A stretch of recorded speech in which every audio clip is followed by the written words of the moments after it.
When a dying stranger's broken-down car forces a exhausted single father to make an impossible choice on a rain-soaked highway, he has no idea that one act of mercy will detonate his entire life.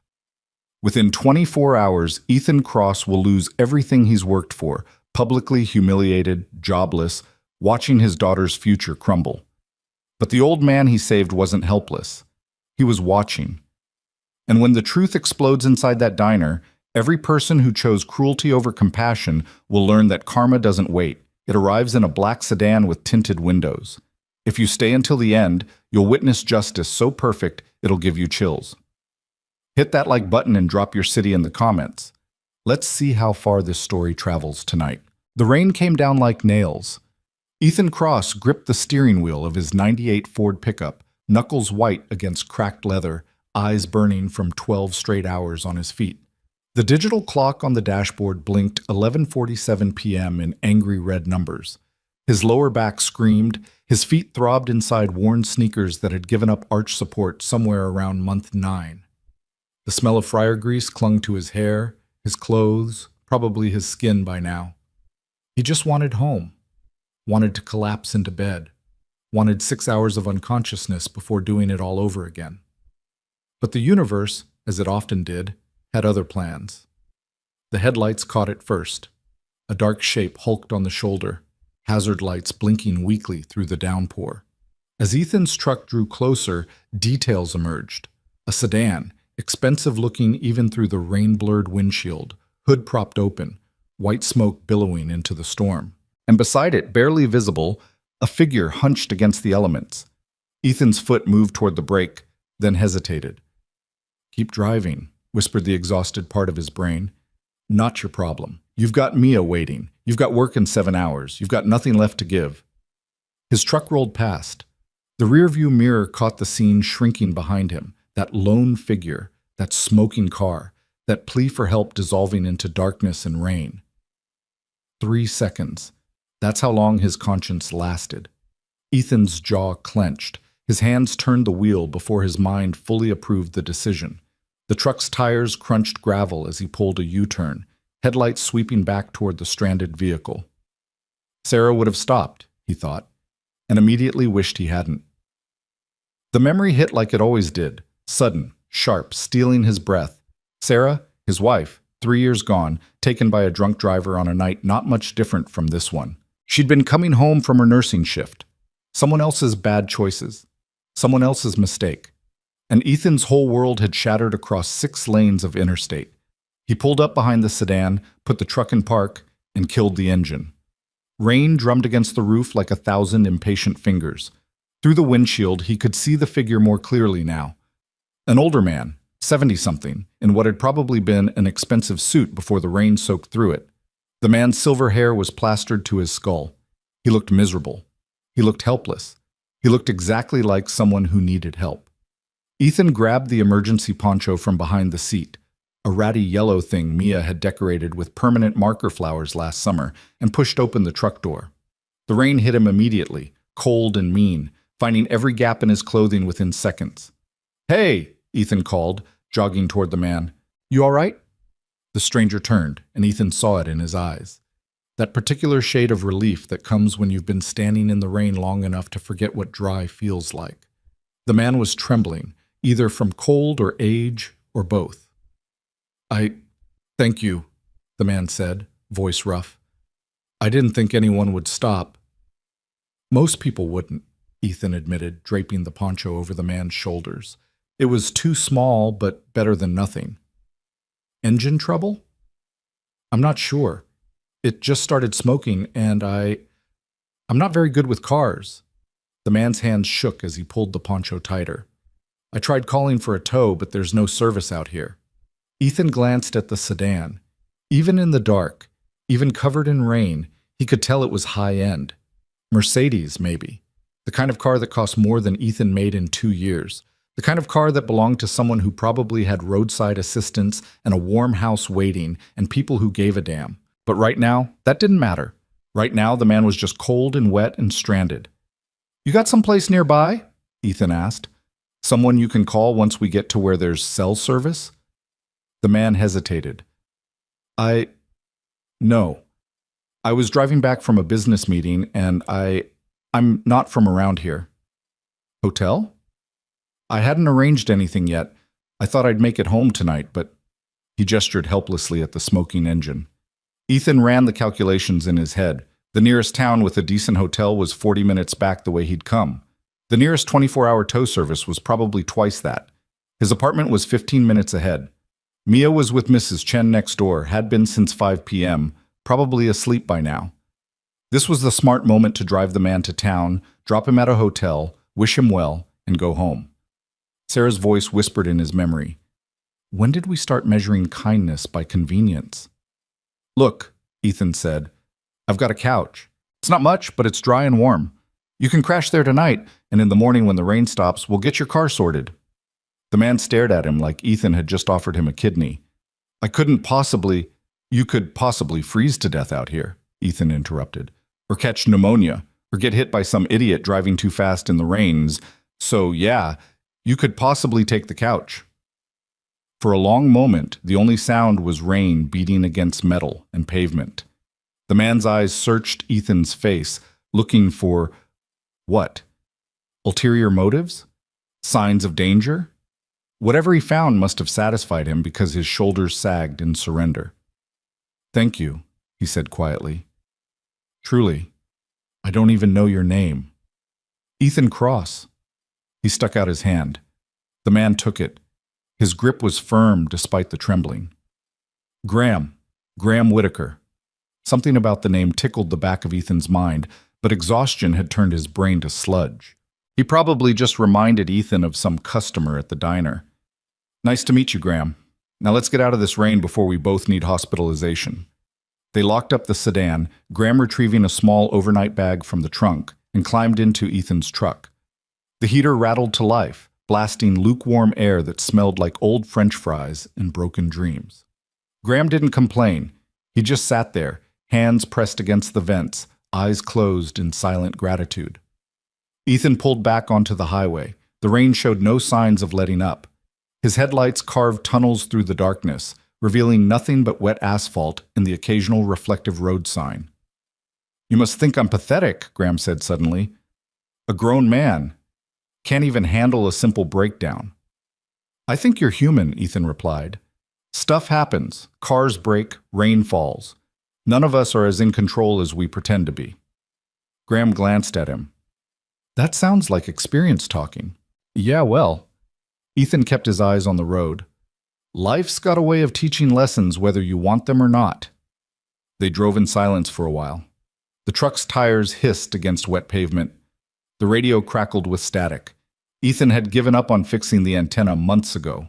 Outside, the world was reduced to darkness, rain, and the occasional blur of trees rushing past. You have family? Graham asked.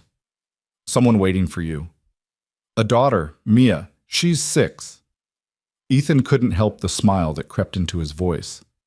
She's with my neighbor right now, probably having a better night than I am. Just the two of you? The question landed like a fist in Ethan's chest. Yeah, just us. Graham heard something in those words. The weight, the history, the pain compressed into 3 syllables. To his credit, he didn't push. She's lucky to have you. I'm lucky to have her, Ethan corrected. Some days she's the only reason I remember how to keep going. The apartment complex appeared through the rain like a mirage. 3 stories of beige siding, half the exterior lights burned out, landscaping that had surrendered to weeds years ago. Ethan's building was the middle one, his unit on the 2nd floor. He parked in his assigned spot, number 247, faded paint barely visible, and killed the engine. Home sweet home, he said without irony. This place might not be much, but it was theirs. Every dent in the wall had a story. Every stain on the carpet was a memory. It was where Mia had taken her first steps after Sarah died, where Ethan had cried himself to sleep for the first 6 months, where they'd slowly, painfully, learned to be a family of 2 instead of 3. They made a run for it, Graham clutching his overnight bag, both of them splashing through puddles that had colonized the parking lot. Ethan fumbled with his keys at the door, finally got it open, and they stumbled into the narrow entryway, dripping on the worn welcome mat. The apartment was small, A living room that bled into a kitchenette, two bedrooms barely bigger than closets, a bathroom with a shower that only had two temperatures, Arctic and scalding. But it was clean. Ethan had learned early that he couldn't control much in life, but he could control whether his daughter grew up in chaos or order. "Bathroom's down the hall," Ethan said, toeing off his soaked sneakers. "There's towels in the cabinet. Help yourself to whatever you need." Graham stood in the living room, still dripping, taking in the details. His eyes caught on the photos arranged on the side table. Mia at various ages, gap-toothed smiles and messy ponytails. And one photo, slightly larger than the others, of a woman with kind eyes and a laugh captured mid-motion. Sarah, forever 32, forever radiant, forever gone. "I'll find you some dry clothes," Ethan said, deliberately not looking at those photos.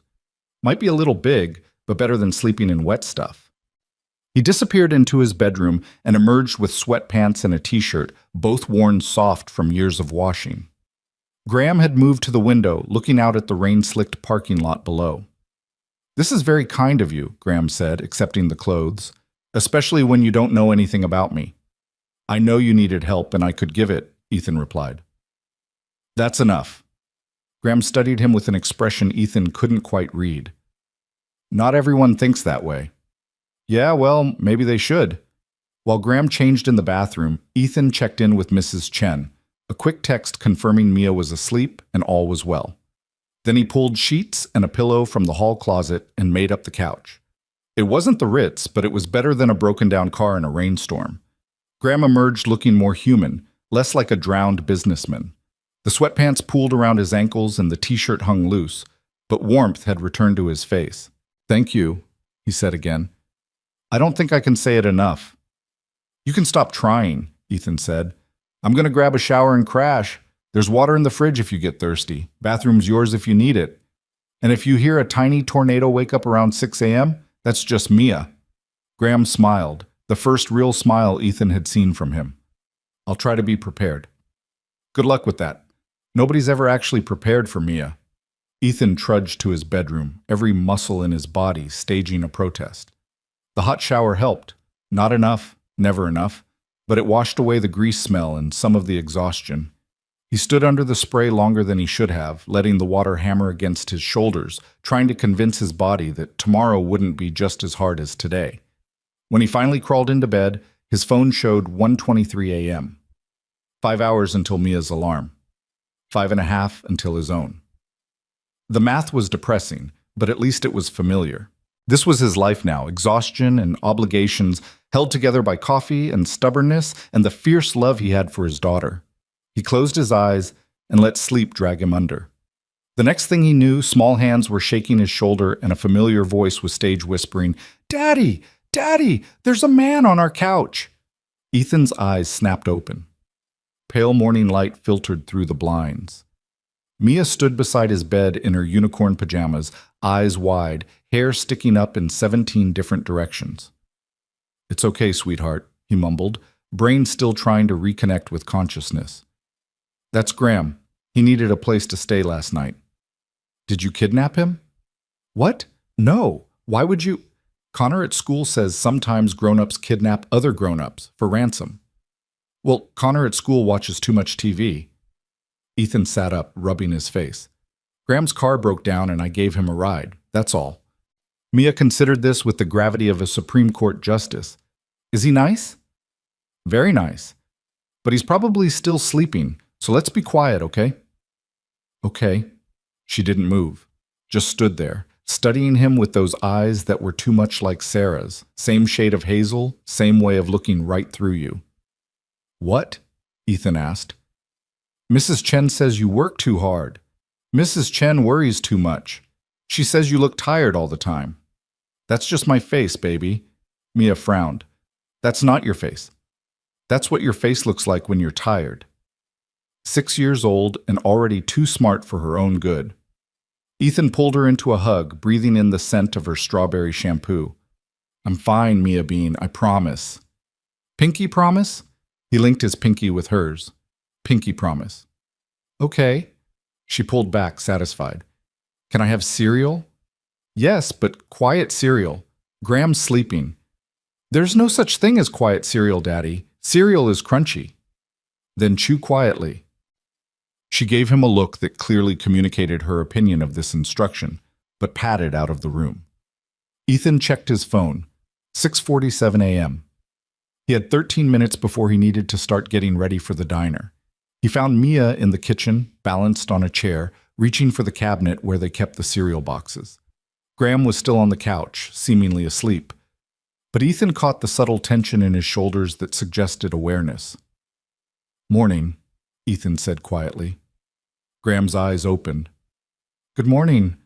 I hope I didn't—" "You're fine." Ethan moved to help Mia with the cereal, extracting the box from her reach and pouring it into a bowl. "Sleep okay?" "Better than I deserved, given the circumstances." "That's the stranger," Mia announced through a mouthful of cereal. "Daddy saved him from the rain." "Your father is very kind," Graham said, sitting up. The blankets were neatly folded beside him, military precision that spoke of a lifetime of discipline. "He's the kindest," Mia agreed, "except when I don't clean my room. Then he's medium kind." Despite everything, the exhaustion, the early hour, the weirdness of having a stranger on his couch, Ethan laughed. "Medium kind. I can live with that." He made coffee while Mia continued her cereal demolition. Graham excused himself to the bathroom, emerging a few minutes later, looking more put together despite wearing Ethan's oversized clothes. "I should get out of your way," Graham said. "I've imposed enough." "You haven't imposed at all," Ethan replied, pouring coffee into 2 mugs. "But I do have to get to work soon. We can swing by your car on the way, see about getting a tow truck out there." "I don't want to make you late." "You won't. The diner's on the way." Ethan handed him one of the mugs. "Besides, can't leave you stranded twice in 12 hours. That's just bad hospitality." They drank their coffee while Mia provided running commentary about everything from the state of her cereal to the weird dream she'd had about talking cats. Graham listened with genuine interest, asking questions, laughing at the right moments. He was good with kids, Ethan noticed. Natural. Not everyone had that skill. At 7:30, Ethan started hustling Mia through her morning routine, teeth brushed, clothes changed, backpack assembled. Mrs. Chen would take her to school, same as every morning. It was a system they'd developed over the past year, one of the many adjustments to their new normal. "Be good for Mrs. Chen," Ethan said, kneeling to Mia's level by the front door. "And remember, we have that parent-teacher thing next week." "Can we get pizza after?" "If you're good." "I'm always good." "You're always something?" He kissed her forehead. "Love you, Mia Bean." "Love you, Daddy." She turned to Graham, suddenly shy. "Bye, stranger." "Goodbye, Mia. It was lovely meeting you." She gave him a solemn wave, then disappeared out the door with her backpack bouncing against her shoulders. The apartment felt instantly quieter without her. Ethan grabbed his wallet and keys, checked that he had his phone. "Ready?" They climbed into the truck, its engine coughing to life on the 3rd try. The rain had stopped overnight, leaving everything washed clean and gray. Steam rose from puddles as early morning sun tried to burn through the clouds. Graham's sedan was where they'd left it, looking sad and abandoned in the daylight. Ethan pulled up behind it while Graham tried to make calls, finally getting reception. A tow truck was dispatched.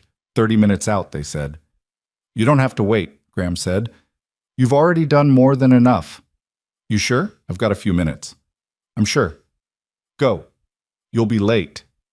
Ethan hesitated, then nodded. "All right. There's a decent hotel about 15 minutes back toward town, the Riverside Inn. They'll probably have rooms available." "Thank you, Ethan, for everything. I won't forget this." They shook hands through the truck window. Graham's grip was firm, his eyes serious. "Just pay it forward sometime," Ethan said. "Help somebody else when they need it." "I will." Ethan pulled back onto the highway, watching in his rearview mirror as Graham became a small figure beside a broken car. Something about the moment felt significant, though Ethan couldn't say why.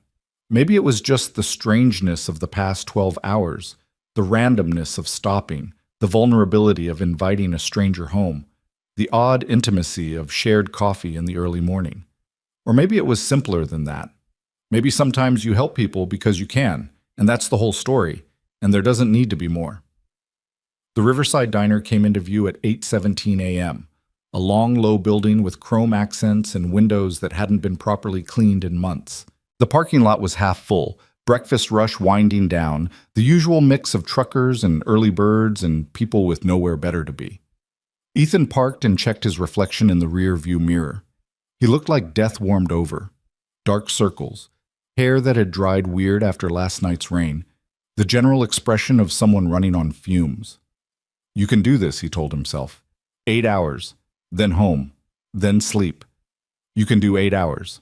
He climbed out of the truck, grabbed his apron from behind the seat, and headed for the employee entrance. He had no idea his life was about to detonate. The kitchen hit him with its familiar assault of sounds and smells. Bacon sizzling, coffee percolating, dishes clattering, the industrial dishwasher groaning through another cycle. Maria was already at the grill, her hands moving with the practiced efficiency of 20 years. She glanced up as Ethan entered. "Morning, sunshine," she said. "You look like hammered shit." "Thanks, Maria. Always know just what to say." "I call him like I see him." She flipped 3 eggs simultaneously without looking. "Derek's been in a mood all morning. Fair warning." Ethan's stomach tightened. Derek Voss, the diner's manager, was the kind of man who confused authority with cruelty. He'd been writing Ethan for months now, looking for reasons to write him up, nitpicking every small mistake. Ethan had learned to just take it. He needed this job too much to fight back. He clocked in, tied his apron, and stepped into the dining room. The breakfast crowd was scattered across the booths and counter, familiar faces mostly. Mr. Peterson reading his newspaper in the corner, the Thompson twins arguing over who got the last piece of bacon, Jenny Martinez nursing her coffee while waiting for her shift to start at the hospital. Normal. Routine. Safe. Derek stood by the register, arms crossed, eyes tracking Ethan's movement like a predator watching prey. He was a big man, 6'2", 250, most of it settling around his midsection in recent years. His face had the ruddy complexion of someone who either drank too much or had blood pressure issues. Probably both. "You're late," Derek said flatly. Ethan glanced at the clock, 8:19. 2 minutes. Late is late. That's the 3rd time this month. It's the 2nd, Ethan wanted to say. And the first time was because Mia had a fever and I had to wait for Mrs. Chen to get there. But he swallowed the words. "It won't happen again." "You're damn right it won't." Derek stepped closer, voice loud enough to carry across the dining room. Several customers looked up from their meals. "You know how many people would kill for this job? How many I got lined up who'd show up on time?" "I understand. I apologize." "You apologize a lot, Cross. Maybe what you need is less apologizing and more actually giving a damn about your responsibilities." Heat crawled up Ethan's neck. Around them, the diner had gone quiet. That particular silence that comes when strangers are pretending not to listen while hanging on every word. "I give a damn," Ethan said carefully. "I'm here every shift. I work hard. You show up looking like you slept in a dumpster," Derek interrupted. "You drag ass through your shifts. You make excuses about your kid like the rest of us don't have families, too." "I don't make excuses." "The hell you don't." Derek was in his element now, performing for an audience. "Every other week it's something. Mia's sick. Mia's got school stuff. Mia needs this. Mia needs that. Newsflash, Cross, being a daddy doesn't make you special." Something dark and dangerous stirred in Ethan's chest. His hands curled into fists at his sides. "Don't talk about my daughter?" "Or what? You'll quit?" "Please," Derek laughed, a mean sound. "Where else you gonna go? You got no education, no skills, nothing but a sob story about your dead wife?" Ethan moved before his brain caught up with his body. 1 second he was standing there, the next he had Derek by the shirt, had shoved him back against the register, everything in him coiled to explode. "Don't," Ethan said, voice shaking. "Talk about my wife." The diner had gone completely silent.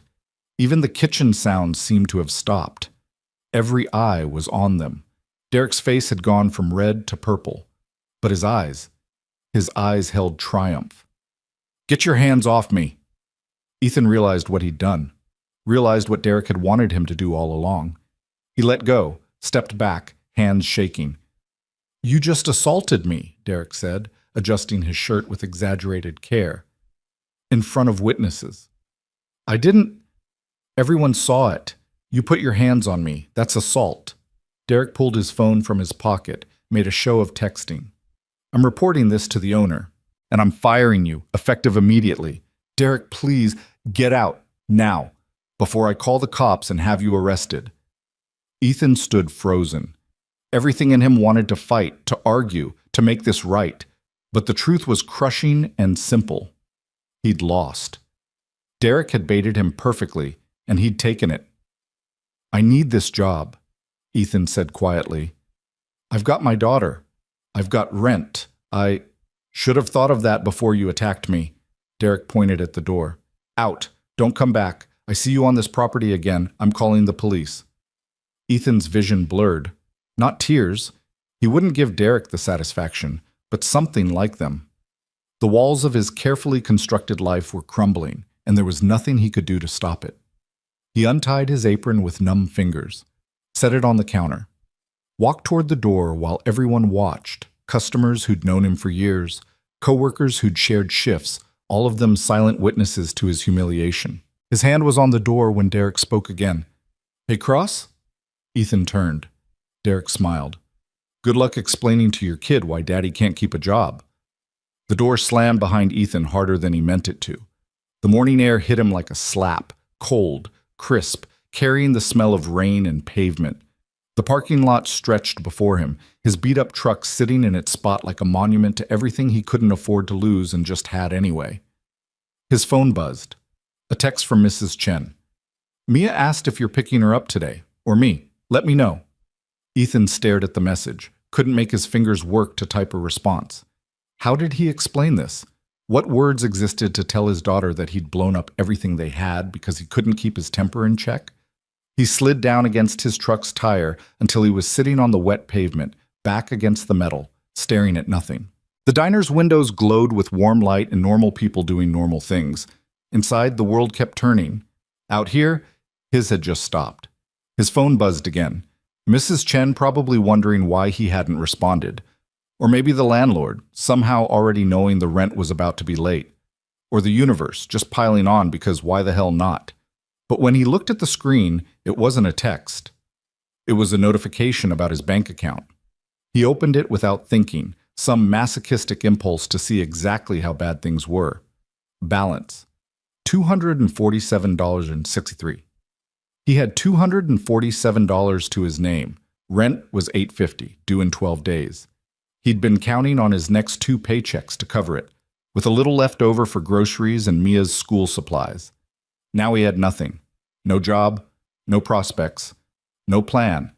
Just a 6-year-old daughter who deserved better than this, and a father who couldn't seem to stop failing her. The sound of an engine pulled his attention. A car was pulling into the lot. A black sedan, expensive, moving with the kind of quiet confidence that came from German engineering and a 6-figure price tag. It parked across the street where the angle gave a perfect view of the diner's entrance. The driver didn't get out, just sat there, engine idling, watching. Something about that car tickled Ethan's memory, but his brain was too scrambled to chase it down. He was too busy drowning to care about spectators. The door behind him opened. Maria stepped out, still in her grease-splattered apron, a cigarette already lit. She spotted Ethan on the ground, and her expression shifted from neutral to furious. That bastard, she muttered. That absolute bastard. It's fine, Ethan said flatly. It ain't fine. He's been gunning for you for months. I should have said something. Should have. She took a long drag, blew smoke at the sky. What he said in there about your wife? That was over the line. Doesn't matter now. Of course it matters. You can file a complaint with corporate with Maria. Ethan looked at her. There's no corporate. Graham Whitaker owns this place outright. And wherever he is, whatever he's doing, I guarantee he doesn't give a damn about one fired waiter. Maria opened her mouth, closed it. Couldn't argue because they both knew it was true. I gotta go, Ethan said, climbing to his feet. His legs felt distant, like they belonged to someone else.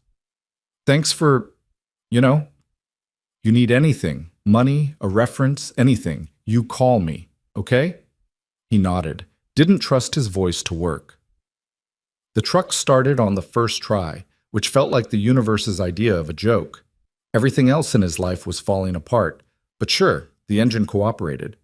He was pulling out of the lot when he glanced in the rearview mirror and saw it, the black sedan still parked across the street, still watching, still waiting. And somewhere in the static of his ruined morning, Ethan's brain made a connection.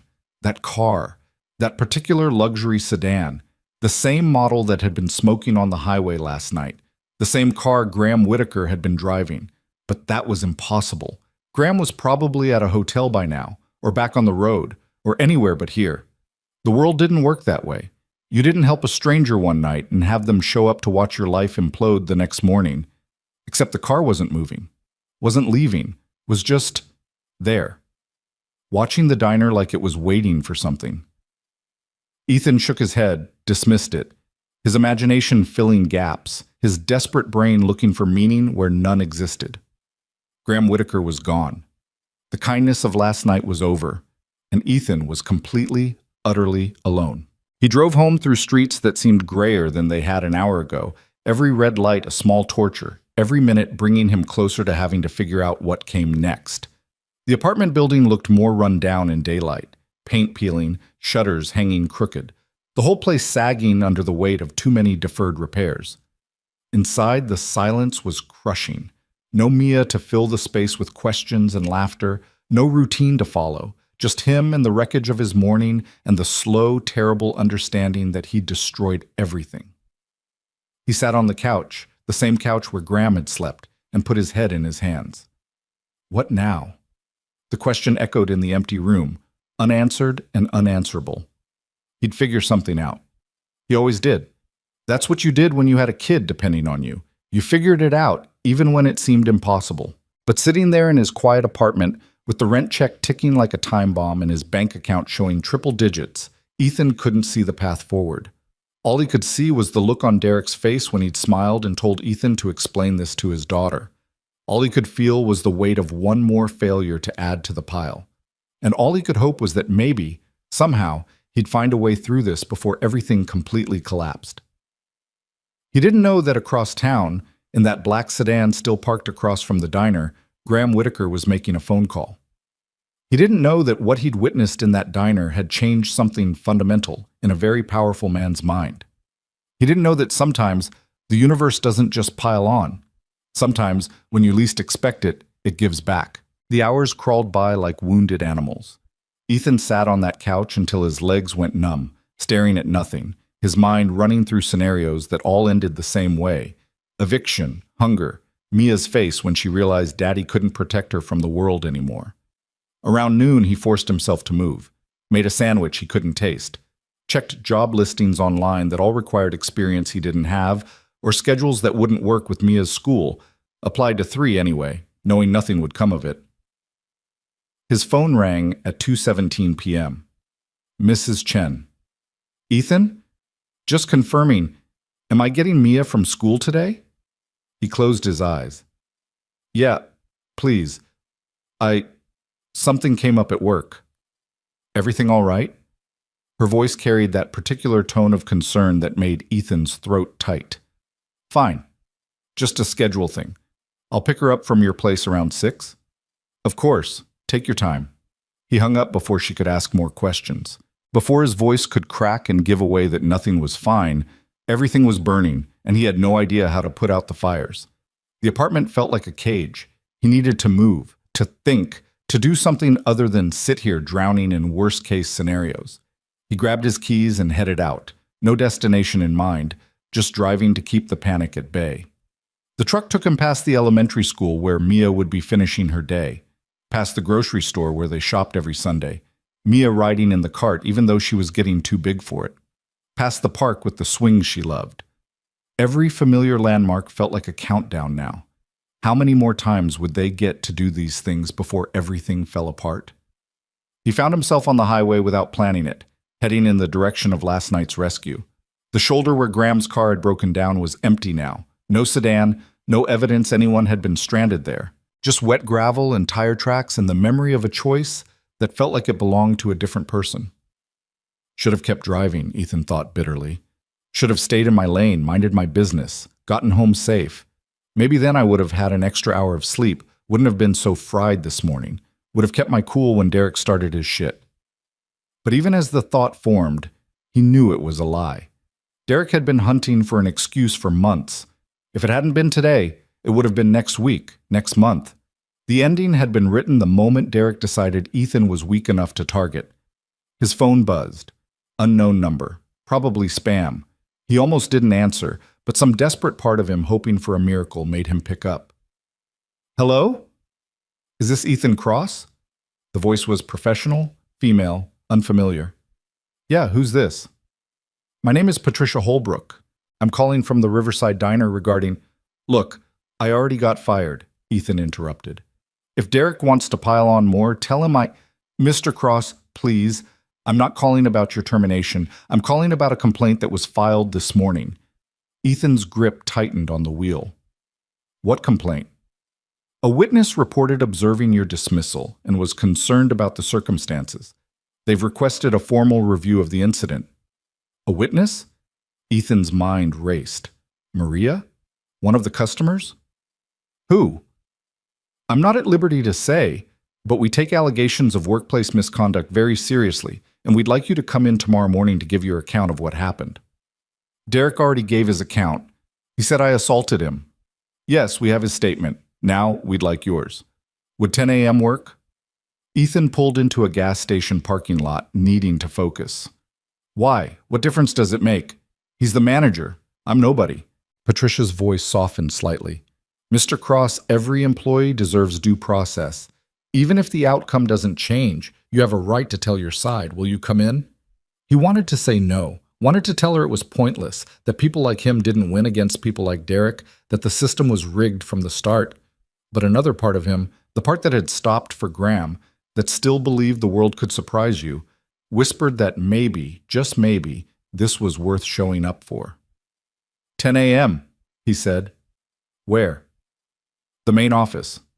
847 Industrial Drive. Ask for me at reception. She hung up before he could ask more questions. Ethan sat there in the parking lot, engine running, trying to make sense of what just happened.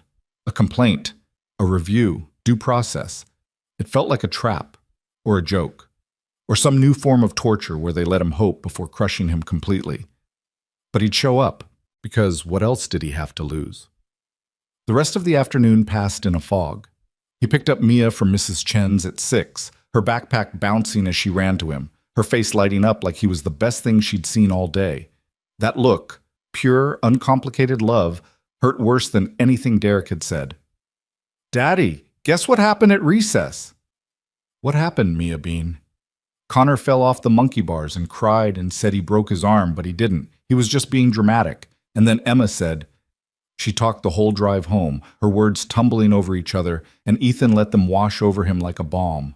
This was what mattered. Not Derek, not the job, not the money. Just this little girl who trusted him completely and didn't know yet how badly he'd failed her.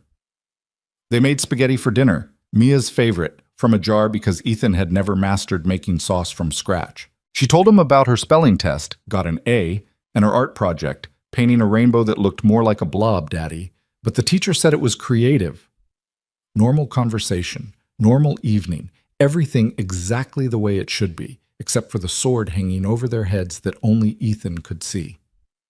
After dinner, after bath time, after 2 stories and 3 glasses of water and 4 trips to the bathroom, Mia finally settled into bed. Her room was small, but they'd made it hers. Walls painted pale purple, glow-in-the-dark stars on the ceiling, drawings and photos covering every surface. Sarah's touches were everywhere, the decorations they'd planned together before. Ethan stopped that thought, pulled Mia's blanket up to her chin. Daddy? Her voice was sleepy. Are you sad? His breath caught. Why would you think that? You have your sad face. This is just my face, remember?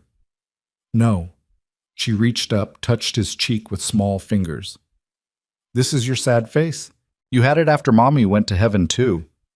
The walls he'd built all day cracked. I'm okay, baby, just tired. Mrs. Chen says you work too hard. Mrs. Chen worries too much. She says you're a good daddy, the best daddy. Ethan's eyes burned. Well, Mrs. Chen is pretty smart. Mia yawned. Will you stay until I fall asleep? always. He sat on the floor beside her bed, back against the wall, holding her hand through the railings. Her breathing gradually slowed, deepened, until he knew she was dreaming. He stayed anyway, watching her sleep, memorizing the curve of her cheek and the way her eyelashes cast shadows and every tiny detail of this moment. "I'll fix this," he promised silently. "Whatever it takes. I'll find a way." He just had no idea how. That night sleep wouldn't come. Ethan lay in bed staring at the ceiling, running through tomorrow's meeting in his head. What would he say? How could he explain what happened without sounding like he was making excuses? Derek would have his version locked down, calm, professional, the victim of an unstable employee. And Ethan would have… what? The truth? Like that mattered. At 3 a.m. he gave up and went to the living room, made coffee he didn't need, sat in the dark with his laptop looking at job listings again.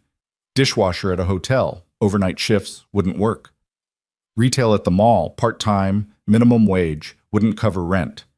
Construction labor, required certification he didn't have. Every door closed, every option impossible. His email dinged. This late, it was probably spam. But when he opened it, he froze. The sender, G. Whitaker at Whitaker Enterprise. Subject line. Thank you. Ethan, I wanted to reach out to express my gratitude again for your kindness last night. I've been thinking about what you said, about helping people because you can, about paying it forward. It's a philosophy I wish more people lived by. I also wanted you to know that I made it back safely. The tow truck came through and my car is being repaired. I'm staying at the Riverside Inn as you suggested. Quite comfortable, actually. I hope your day went well. If our paths cross again, I'd welcome the chance to buy you lunch or coffee. You have my number if you ever need anything. With sincere thanks, Graham Ethan read it 3 times. The words were kind, genuine, the message of someone who actually gave a damn. But the timing felt surreal. This email arriving the same night, everything fell apart, like the universe highlighting the contrast between who Graham thought Ethan was and who Ethan actually was. A man who couldn't keep his job, couldn't control his temper, couldn't protect his daughter from the consequences of his failures. He almost replied, almost typed out the whole story. "Hey Graham, funny thing happened after I dropped you off. Turns out being kind doesn't pay rent. Turns out helping strangers doesn't matter when your boss decides you're expendable. Thanks for the offer of lunch, but I'll probably be living under a bridge by then." But his fingers hovered over the keys and wouldn't move. What was the point? Graham was a stranger passing through. Whatever connection they'd had for one rainy night was over. Dragging him into this mess would accomplish nothing except making Ethan look pathetic. He closed the laptop without responding. Morning came too fast. Mia's alarm at 6:30, the usual chaos of breakfast and getting ready, Mrs. Chen arriving to take her to school. Ethan went through the motions on autopilot, his mind already at that office, already preparing for whatever came next. "You look nice, Daddy," Mia said as he walked her to Mrs. Chen's door. He'd put on his one decent shirt, the button-down he saved for parent-teacher conferences. "Are you going somewhere special?" "Just a meeting." "About work?" "Yeah, about work." She studied him with those 2 old eyes. "I hope it goes good." "Goes well," he corrected automatically. "Goes well," she repeated and hugged him tight. "Love you, Daddy." "Love you too, Mia Bean." The drive to 847 Industrial Drive took 20 minutes through morning traffic. The building was modern, all glass and steel, the kind of place that screamed money and power. A brass plaque by the entrance read, "Whitaker Enterprises, Regional Office." Ethan's stomach dropped. Whitaker. Graham Whitaker. The same Graham who'd slept on his couch. The same Graham who owned the Riverside Diner. The same Graham whose car had broken down in the rain, and no, it couldn't be. Whitaker was a common name. This was coincidence. Had to be. But Ethan's hands were shaking as he pushed through the glass doors into a lobby that belonged in a magazine. Marble floors, modern art. A reception desk staffed by a woman who looked like she'd never had a bad day in her life. "I'm here to see Patricia Holbrook," Ethan said. "I have a 10 o'clock. "Name?" "Ethan Cross." She typed something, smiled. "She's expecting you. 4th floor, suite 402. Elevators are to your right." The elevator was glass-walled, offering a view of the atrium as it rose. Everything about this place was designed to make you feel small, insignificant, aware of your place in the hierarchy. Ethan tugged at his collar and tried not to think about how much the receptionist's watch probably cost. Suite 402 had frosted glass doors and Patricia's name etched in chrome. He knocked, heard a voice call, "Come in." Patricia Holbrook was 50-something, sharp-eyed, wearing a suit that probably cost more than Ethan's rent, but her handshake was firm and her smile seemed genuine. "Mr. Cross, thank you for coming. Please sit." The office was spacious but not ostentatious. Clean lines, comfortable chairs, a window overlooking the parking lot. Patricia sat across from him, a notepad on the table between them. "I want to start by saying this is an informal review," she began. "You're not on trial. We're simply trying to understand what happened yesterday morning so we can respond appropriately." "Respond how?" "That depends on what we learn. Why don't you walk me through your morning? Start from when you arrived at the diner." So Ethan talked, told her about running late because of Graham, about Derek immediately confronting him, about the escalation. He tried to be fair, admitted he'd grabbed Derek, admitted he'd lost his temper. But he also told her what Derek had said, the deliberate provocation, the comments about Sarah. Patricia took notes, her expression neutral. When Ethan finished, she was quiet for a moment. "How long have you worked at the Riverside Diner?" 2 years, almost." "And your performance reviews?" "Good, all good. I mean, I'm not perfect, but I show up, I work hard, He stopped. "Look, I know what this is. Derek's the manager. I'm the waiter. He says I attacked him. I'm done. I get it." "What if I told you there were cameras in the diner?" Ethan's breath caught. "Cameras?" "Security system, installed 6 months ago. Everything that happened yesterday was recorded." The room tilted. "Everything?" "Everything, including what Mr. Voss said about your wife, including how he engineered the entire confrontation." Patricia leaned forward. "Mr. Cross, what I'm about to tell you is confidential, but I think you deserve to know. The complaint filed yesterday came from someone who witnessed your dismissal. That person also happens to be the owner of the Riverside Diner." The floor fell out from under him. "Graham. Mr. Whitaker was across the street when you were fired. He'd come back to thank you for your help the previous night. Instead, he saw what Mr. Voss did." Ethan couldn't breathe. He saw. He was quite disturbed by it. Disturbed enough to request an immediate review and to come here this morning to ensure it was handled properly. "He's here? Now? In the building, yes. He'd like to speak with you after we're done, if you're willing." Ethan's mind reeled. Graham had been there, had watched Derek destroy him, had filed a complaint, was here now waiting to, what? Pity him? Fix things? Ethan didn't know whether to be grateful or humiliated. "What happens next?" he managed. "Based on the security footage in your statement, we're terminating Mr. Voss's employment, effective immediately. He violated several company policies, including harassment and creating a hostile work environment. We'll also be offering you full reinstatement with back pay for the day you missed." The words didn't make sense. Ethan heard them, understood them individually, but together they formed a reality his brain couldn't process. "You're firing Derek?" "Yes." "And giving me my job back?" "Not just your job. Mr. Whitaker has requested that you be promoted to assistant manager, with a substantial pay increase and benefits package. He believes the diner would benefit from leadership that demonstrates actual compassion and integrity." Ethan sat there, stunned into silence. Yesterday he'd been jobless, hopeless, drowning. Today someone was offering him not just survival, but something more. Recognition, advancement, a future. "Why?"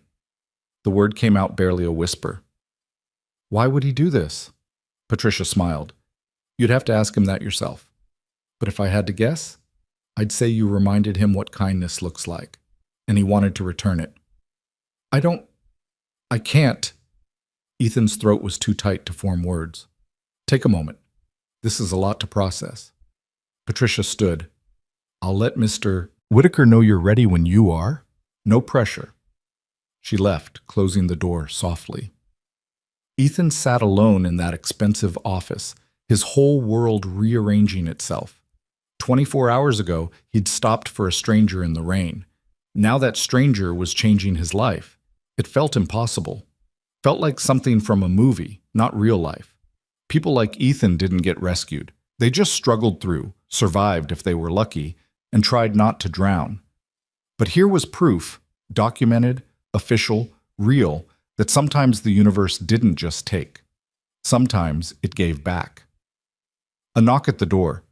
Ethan turned to see Graham standing in the doorway, no longer in borrowed sweatpants, but in an expensive suit that fit perfectly.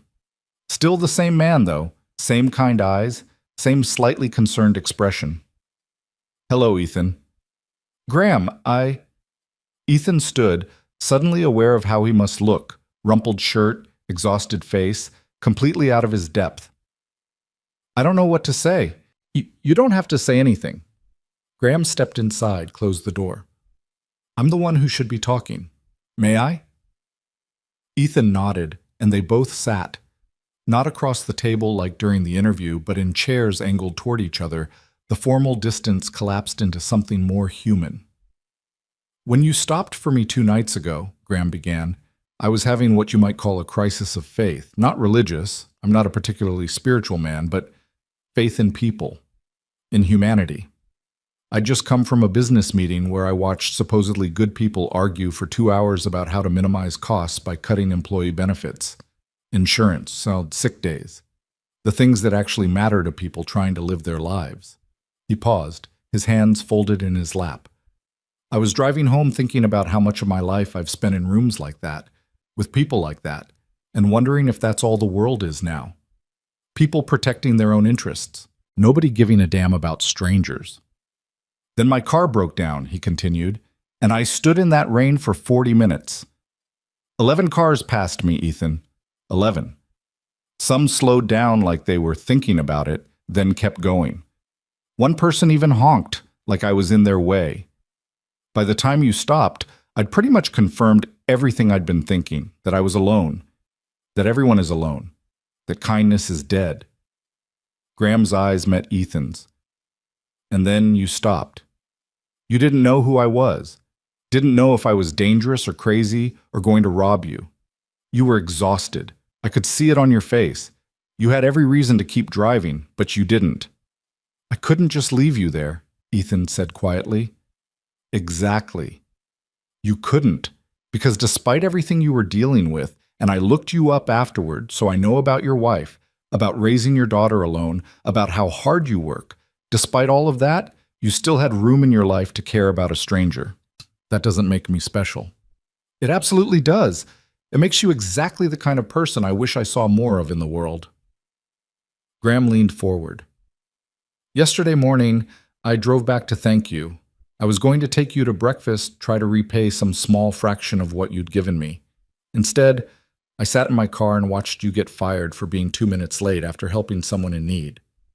"It wasn't just being late," Ethan said. "I grabbed him. He goaded you. I watched the security footage, Ethan. He said things specifically designed to make you lose control. He brought up your wife, your daughter, pushed every button he could find. And even then, all you did was grab his shirt. You didn't hit him, didn't threaten him. Just stood there shaking with the effort of holding yourself back. Still shouldn't have touched him. Maybe not. But what he did was worse. He took a good man who was tired and struggling and trying his best, and he humiliated him for sport. In front of customers. In front of your coworkers. He enjoyed it, Ethan. I saw his face. He enjoyed destroying you." The memory of Derek's smile flashed through Ethan's mind, that triumphant expression when he'd known he'd won. "So I made some calls," Graham said. "Found out I still technically own that diner, bought it years ago as an investment property, haven't thought about it much since. Asked HR to pull the footage, reviewed it myself. And then I asked them to bring you here so I could make this right. You didn't have to." "Yes, I did. Because what you did for me mattered. You showed me that kindness isn't dead, that people still help each other for no reason, except it's the right thing to do. The absolute least I can do is make sure you're not punished for it." Ethan's eyes burned. He blinked hard, trying to keep it together, but everything from the past 48 hours was crashing down on him. The fear, the relief, the sheer overwhelming gratitude. I didn't help you to get something back, he said, voice rough. I didn't do it expecting... I know. That's exactly why you deserve this. Graham smiled. Patricia told you about the promotion? Ethan nodded. Good. The diner needs real leadership. Someone who understands that the people working there are human beings with lives and problems and families. Someone who leads with compassion instead of cruelty. He paused. I think you're that person, Ethan, if you want it. Yes. God, yes. Thank you. Don't thank me yet. Wait until you see the state of that place. Derek hasn't been doing his job properly for months. You're going to have a lot of cleanup ahead of you. I can handle it. I believe you can. Graham stood, extended his hand. Welcome back to the Riverside Diner. I'll let Patricia go over the details, salary, benefits, start date, but I wanted to tell you personally, you've got this job for as long as you want it. No more walking on eggshells. No more worrying about being targeted. You've earned the right to just work and live your life. Ethan shook his hand, grip firm despite the trembling. I don't know how to repay you for this. Pass it on. Help the next person who needs it. That's all the repayment I need. Graham headed for the door, then paused. Oh, and Ethan, your daughter, Mia, right? Yeah, how did you... Patricia mentioned she's the reason you work so hard.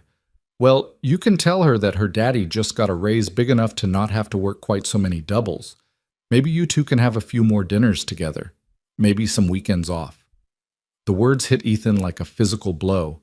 The kindness of them, the understanding. Thank you, he whispered. Thank you so much. Graham nodded and left, closing the door behind him. Ethan sank back into his chair, hands covering his face, and finally let himself cry. Relief. Gratitude. The release of 48 hours of terror that it was all ending, that he'd failed Mia, that there was no way out. But there had been a way out. There had been Graham and cameras and justice actually being served for once. There had been kindness returned. Patricia came back 30 minutes later with paperwork, contracts, direct deposit forms, an employee handbook. She walked him through everything, his new salary, almost double what he'd been making, health insurance that actually covered things, 2 weeks paid vacation, sick days that didn't require a death certificate to use. Your start date is Monday, she said. That gives you the weekend to rest and prepare. We've already informed the staff at the Riverside Diner about the management change. Derek was escorted from the premises this morning. How did he take it? About as well as you'd expect. Lot of threats, lot of claims about lawyers. But the evidence is pretty damning. He won't be working in this industry again. She handed him one final document. This is your direct contact information for Mr. Whitaker and myself. If you need anything at all, you reach out. Clear? Clear. Good. She smiled. Congratulations, Mr. Cross. I have a feeling you're going to do great things with that diner. Ethan walked out of that building into midday sunshine, everything around him looking different somehow. Same parking lot, same truck, same world. But he wasn't the same person who'd walked in. That person had been drowning. This person had a lifeline. He sat in his truck and pulled out his phone, dialed Mrs. Chen. Ethan? Everything okay? Yeah, better than okay. His voice cracked. I got the job back. With a promotion. I'm gonna be okay. Oh, honey, that's wonderful. I'm so happy for you. Can I pick up Mia early? I want to tell her, want to take her out for ice cream or something. Just spend time with her. Of course, she'll be thrilled. He hung up and just sat there, engine off, windows down, breathing in air that tasted like freedom, like possibility. Like maybe the universe wasn't just a cruel machine grinding people down. Maybe sometimes it surprised you. Maybe sometimes it gave back exactly what you needed, exactly when you needed it. His phone buzzed. A text from an unknown number. Make sure you get the Rocky Road. It's Mia's favorite. Gee, Ethan laughed, actually laughed, for the first time in days. How did Graham know Rocky Road was Mia's favorite? Had he asked? Had he just guessed? It didn't matter. What mattered was that someone cared enough to ask. Someone saw Ethan not as a problem or a burden or an expendable employee, but as a person worth helping, a father worth supporting. He texted back, "Thank you for everything." The response came immediately. Thank you for reminding me why kindness matters. Ethan started the truck and headed toward the elementary school. He was early. Mia wouldn't be out for another hour, but he didn't care. He wanted to be there, waiting, ready to scoop her up and tell her that everything was going to be okay now. That they'd made it through the storm. That sometimes when you do the right thing just because it's right, the universe notices. And sometimes it rewards you. The ice cream shop was called Sweet Dreams, a local place with checkered floors and a jukebox that only played songs from the 50s. Mia pressed her face against the glass display case, studying the 32 flavors with the intense concentration of a diamond appraiser. Can I get 2 scoops? She asked, eyes wide with hope. You can get 3 if you want, Ethan said. She spun around so fast she nearly fell over. 3? Really? Really? Did we win the lottery? Ethan laughed, crouching down to her level. No, baby. But Daddy got some really good news today. I got promoted at work, which means more money, and also means I don't have to work as many late nights anymore. Mia threw her arms around his neck, nearly knocking him over. Does that mean more dinners together? A lot more dinners together. And movie nights? Movie nights too. Can we watch the one with the singing princess? We can watch whatever you want. She pulled back, studying his face with that unnerving ability kids have to see straight through you. You're not sad anymore. No, Ethan said, and realized it was true. The weight that had been crushing him for 2 days had lifted. Not completely. There was still work ahead, still uncertainty, but enough that he could breathe again. I'm not sad anymore. Good. I don't like it when you're sad. She turned back to the ice cream case. I want Rocky Road, cookie dough, and mint chocolate chip. That's a lot of ice cream, Mia Bean. You said I could have 3. I did say that. He stood, pulling out his wallet. For the first time in months, he didn't have to count the bills first, didn't have to calculate whether buying ice cream meant skipping lunch tomorrow. 3 scoops it is. They sat at a corner booth, Mia attacking her ice cream like it might escape, Ethan nursing a coffee and watching her be 6 years old. No worries, no fear. Just pure joy over sugar and sprinkles and having her dad there with nothing to rush home for. His phone buzzed. A text from Patricia. Staff meeting scheduled for Monday morning, 7 a.m. before the diner opens. We'll introduce you to the team and go over transition plans. Also, attached is the employee file for Derek Voss. You should review it before the meeting. Some interesting reading. Ethan opened the attachment while Mia narrated a detailed story about something that happened at lunch involving Connor and a spilled juice box. The file was extensive. 3 years of employment records, performance reviews, incident reports. But what caught Ethan's attention was the complaints section. 7 formal complaints in 3 years, all from employees, all describing the same pattern: verbal abuse, favoritism, creating hostile work environments. 2 had resulted in employees quitting. 1 had led to a brief suspension that Derek had apparently appealed and won. The rest had been noted but not acted on. Ethan's stomach turned as he read through the details. Maria had filed one 18 months ago, describing how Derek had berated her in front of customers for forgetting to refill a coffee pot. Another waiter, someone Ethan didn't recognize, must have been before his time, had documented 3 months of escalating harassment before finally walking out mid-shift. The pattern was clear. Derek targeted people he thought were vulnerable, people who needed the job too much to fight back, people who'd take the abuse because they had no other choice. And management had known, had documented it, had done basically nothing. Daddy, you're making your thinking face. Ethan looked up. Sorry, baby. Just work stuff. Is it bad work stuff? No, just complicated work stuff. She considered this while licking mint chocolate chip off her fingers. Mrs. Chen says complicated is just another word for interesting. Mrs. Chen is very wise. She also says you should date someone.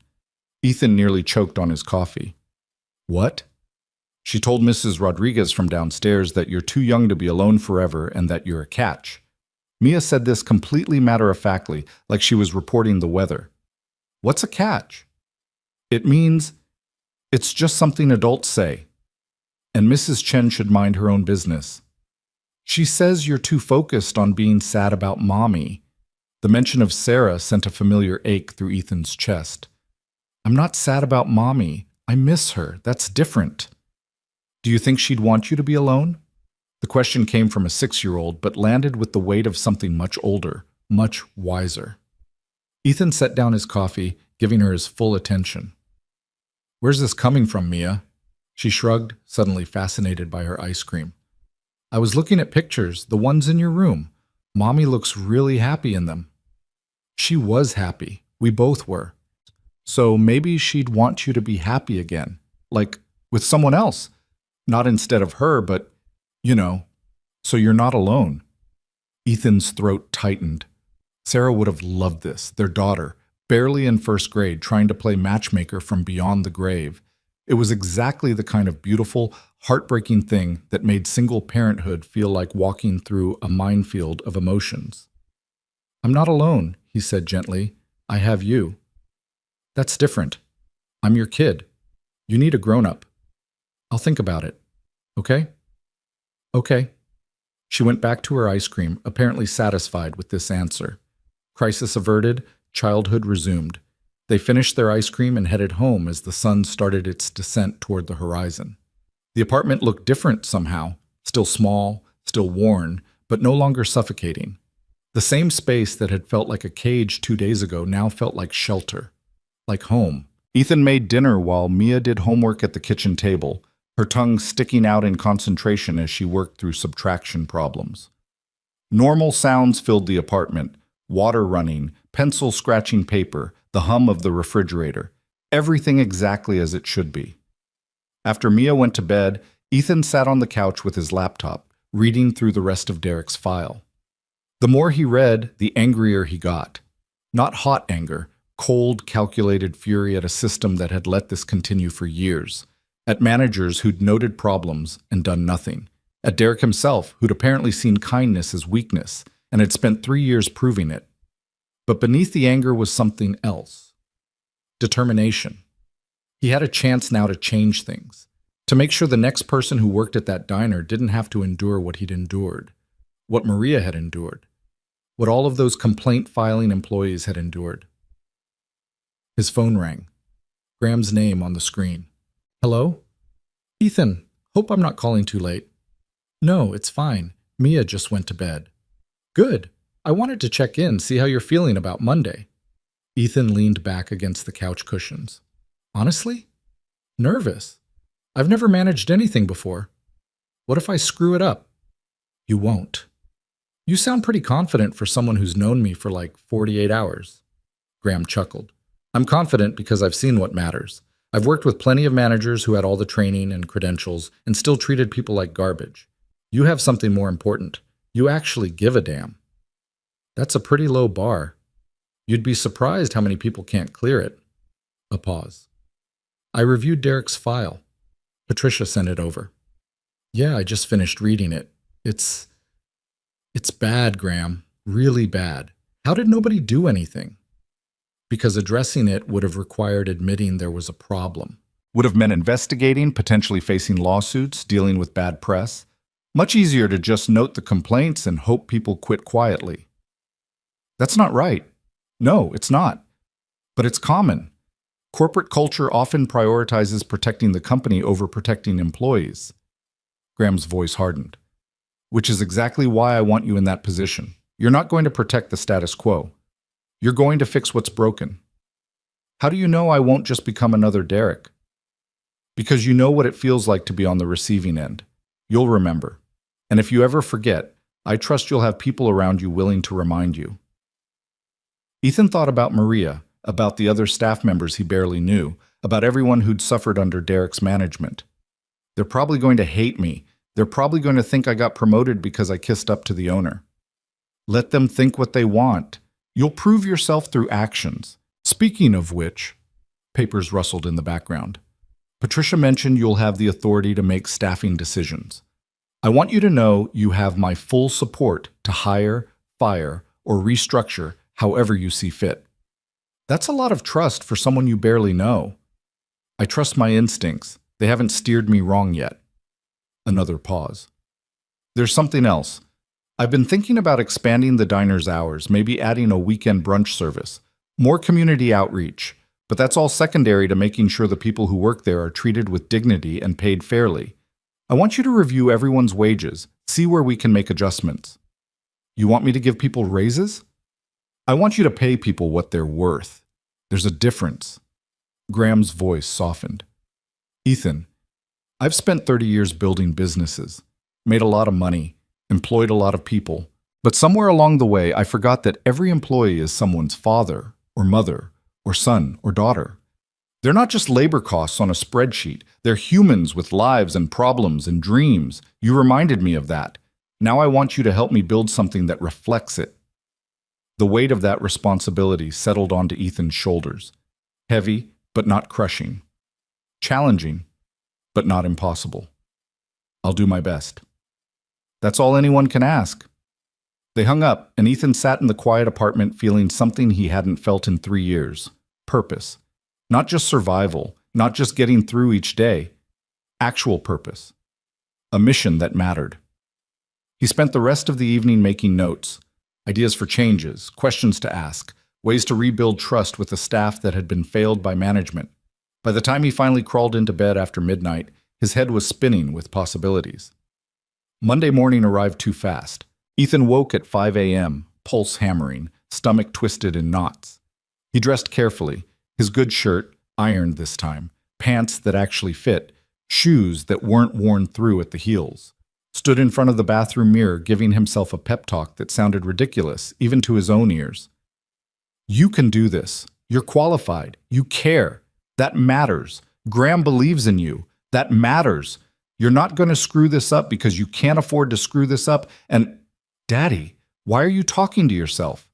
He turned to find Mia standing in the doorway, hair sticking up, one sock on, holding her favorite stuffed rabbit. Just practicing, he said. For what? My first day. As a manager. She padded into the bathroom, climbed onto the toilet to reach the sink, and started brushing her teeth. Around the toothbrush, she mumbled, "You're going to be great." How do you know? She spit, rinsed, looked at him seriously. Because you're my daddy, and my daddy is the best. The simplicity of her faith, the absolute certainty in those words, settled something in Ethan's chest. He kissed the top of her head. Thanks, baby. Can I have waffles? Frozen or real? Real, like you make them? He checked the time, 5:47 a.m. The meeting was at 7. He had time, barely. Real, go get dressed. She scrambled off the toilet and disappeared in a flash of pajamas and rabbit. Ethan headed to the kitchen, pulled out the waffle iron Sarah had bought at a yard sale, mixed batter from scratch while the coffee brewed. The ritual of it, measuring, stirring, waiting for the iron to heat, calmed his nerves. This he could do. This he knew. By 6:15, they were sitting at the table, Mia demolishing waffles with enough syrup to constitute a health hazard, Ethan pushing food around his plate and failing to eat. You're nervous, Mia observed. Little bit. Mrs. Chen says when you're nervous, you should take deep breaths. Mrs. Chen is full of advice. She's old. Old people know stuff. Ethan smiled despite himself. That's true. He dropped Mia at Mrs. Chen's at 6:30, endured a pep talk from the older woman that was somehow both encouraging and terrifying, and made the drive to the diner with his heart trying to escape through his throat. The parking lot was empty except for 3 cars, Maria's beat-up Honda, another vehicle Ethan didn't recognize, and Graham's black sedan parked discreetly in the far corner. The diner's windows were dark, closed signs still hanging, but the back door was unlocked. Inside, the kitchen lights were on. Maria stood at the prep counter chopping vegetables, her movements precise and automatic. She looked up when Ethan entered, her expression carefully neutral. Morning, she said. Morning. Ethan hung his jacket on the hook. You're here early. Patricia called yesterday, said there was a staff meeting, figured I should show up. How much do you know? I know Derek's gone. I know you're the new assistant manager. I know Graham Whitaker himself is apparently involved in this clusterfuck. She set down her knife. What I don't know is how you pulled that off. I didn't pull anything off. Things happened. Things don't just happen, Ethan. Not like this. Before he could respond, the back door opened again. 3 more staff members filed in. Jenny Martinez, the morning shift waitress, Carlos, the dishwasher, and someone Ethan vaguely recognized from evening shifts, but whose name he'd never learned. They all looked confused, wary, like people who'd been called to the principal's office and weren't sure if they were in trouble or not. Patricia entered last, carrying a tablet and wearing her professional armor. "Good morning, everyone all. Thank you for coming in early. Let's head to the dining room. We've set up for the meeting there." The dining room had been transformed. Tables pushed together to form a conference setup, chairs arranged in a circle, coffee and donuts on the counter. Graham stood by the window, looking out at the empty parking lot, and turned when they entered. "Please, everyone, sit," Patricia said. "Help yourself to coffee and breakfast." They settled awkwardly, the staff exchanging glances, nobody quite sure what was happening. Ethan took a seat between Maria and Carlos, hyper-aware of every eye on him. Patricia remained standing. "I'll keep this brief because I know you all need to prepare for opening. As you've probably heard, Derek Voss is no longer employed by the Riverside Diner. After reviewing security footage and employee complaints, we determined his management style was incompatible with our values." "Values?" Maria muttered. "Since when do we have values?" Patricia heard but didn't react. "Going forward, Ethan Cross will be serving as assistant manager. He'll be responsible for day-to-day operations, scheduling, and staff management. I'll let him introduce himself." Every face turned toward Ethan. He stood, legs shaking slightly, and cleared his throat. "Hi. So, most of you know me. I've worked here for 2 years. I've been where you are, doing the grunt work, taking orders, trying to make ends meet. I know what it's like when management doesn't have your back, when you're scared to call in sick, or ask for time off, or speak up about problems." He paused, gathering courage. "I can't promise I'm going to be perfect. I've never managed anyone before. But I can promise I'm going to listen, and I'm going to fight for you. This place is going to change, starting today." Silence. Then Jenny raised her hand. "Can I ask a question?" "Of course." "Why'd Derek really get fired? Because I've been here 4 years and I've seen him do worse than what happened with you. What made this time different?" "Fair question. Honest question." "Honest." Ethan glanced at Graham, who gave a subtle nod. "What made it different was that someone with power actually witnessed it and decided to do something," Ethan said. "Graham Whitaker, the owner, was there when Derek fired me. He saw everything, and instead of looking the other way like management has apparently done for years, he took action." "So you got special treatment because you're buddies with the owner?" Maria's voice was sharp, challenging. "No, I got justice because someone finally paid attention." Ethan met her eyes. "But you're right to be skeptical. You've been let down before. You've filed complaints that went nowhere. You've watched people get abused and nothing change. Why should this be different?" "Exactly. Why should we believe you?" "You shouldn't. Not yet. You should wait and see if my actions match my words." He turned to address the whole group. "I read Derek's file. I know about the complaints. I know how long this has been a problem. And I know talk is cheap, so here's what I'm going to do. Over the next 2 weeks, I want to meet with each of you individually. I want to hear about your experiences here. The good, the bad, all of it. And then I want to work together to fix what's broken." Carlos spoke up, his voice quiet. "What about wages?" "What about them?" "Derek always said we couldn't get raises because the budget was tight. Is that true?" Ethan looked at Graham again. Graham stood, joining him at the front. "It's not true," Graham said simply. "The budget is fine. Derek wasn't authorized to give raises, but I am. And I've authorized Ethan to review everyone's pay and make adjustments where needed. Fair adjustments based on performance and tenure." You could have heard a pin drop. Jenny's coffee cup paused halfway to her mouth. Maria's eyes went wide. Carlos just stared. "You're serious," Maria finally said. "Completely serious," Graham replied. "This diner has been profitable for years. That profit came from your hard work. You deserve to share in it." "Why now?" Jenny asked. "Why not years ago?" "Because I wasn't paying attention years ago. I treated this place like an investment property, checked the numbers once a quarter, and assumed everything was fine. I was wrong. And I'm sorry." Graham's voice was sincere, no corporate polish. "I can't fix the past, but I can try to do better going forward." The meeting continued for another 30 minutes, Patricia going over new policies, Graham outlining his vision for the diner's future, Ethan answering questions as best he could. Slowly, cautiously, the staff began to relax. Not fully. Trust wasn't built in one meeting, but enough that the hostility faded into cautious optimism. As everyone dispersed to prepare for opening, Maria pulled Ethan aside. "Can we talk? Just for a minute?" They stepped into the kitchen, out of earshot. Maria crossed her arms, studying him. "I'm still not sure about this." "I know." Derek was a bastard, but he was a predictable bastard. I knew what to expect. You're an unknown. Fair. But, she sighed. But I watched you these past 2 years. Watched you come in exhausted and still smile at customers. Watched you cover shifts when people called out. Watched you get knocked down and keep getting back up. So maybe you'll screw this up. But at least I know you'll try not to. That's about all I can promise. Then I guess that'll have to be enough. She stuck out her hand. Congratulations, boss. Don't make me regret this. He shook it, grip firm. I'll do my best. The diner opened at 7:30. The morning rush hit like it always did. Truckers wanting breakfast, early commuters grabbing coffee to go, regulars claiming their usual spots. But something felt different. Maybe it was knowing Derek was gone. Maybe it was the promise of change hanging in the air. Maybe it was just Ethan's perspective shifting. He worked the floor alongside the staff, taking orders, delivering food, refilling coffee. Not because he had to. Technically, he could have stayed in the office, done paperwork, managed from a distance.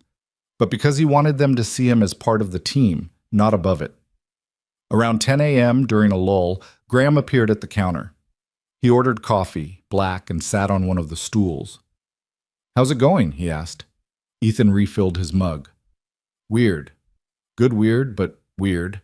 That's normal. Change always feels weird at first. They don't trust me yet. They will. Give it time." Graham took a sip. "I'm heading back to the city this afternoon, but Patricia will be checking in weekly, and you have my direct number. Anything you need, anything at all, you call." "I will. And Graham, thank you. I know I keep saying it, but you don't need to keep saying it. Just run this place well. Treat people right. That's thanks enough." They shook hands, and Graham left, his black sedan pulling out of the lot and disappearing into traffic.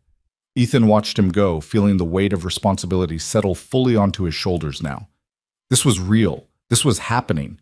He was in charge of making sure this place didn't fail the people who worked here. No pressure. The rest of the day passed in a blur of learning on the fly, figuring out the ordering system, reviewing schedules, handling a minor crisis when the ice machine started making a concerning grinding noise. By the time 5 p.m. rolled around and his shift ended, Ethan was exhausted, but in a different way than before. Not the crushing, defeating exhaustion of working under Derek. This was the tired that came from actually accomplishing something.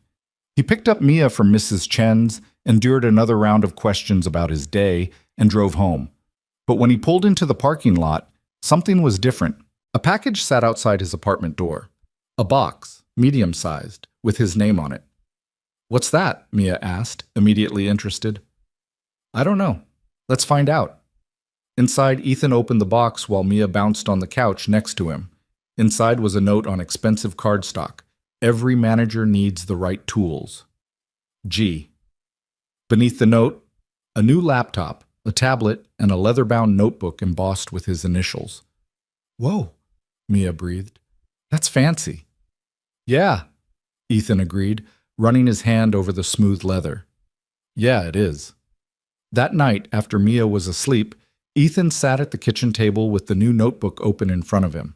On the first page he wrote, "Day 1, things to fix."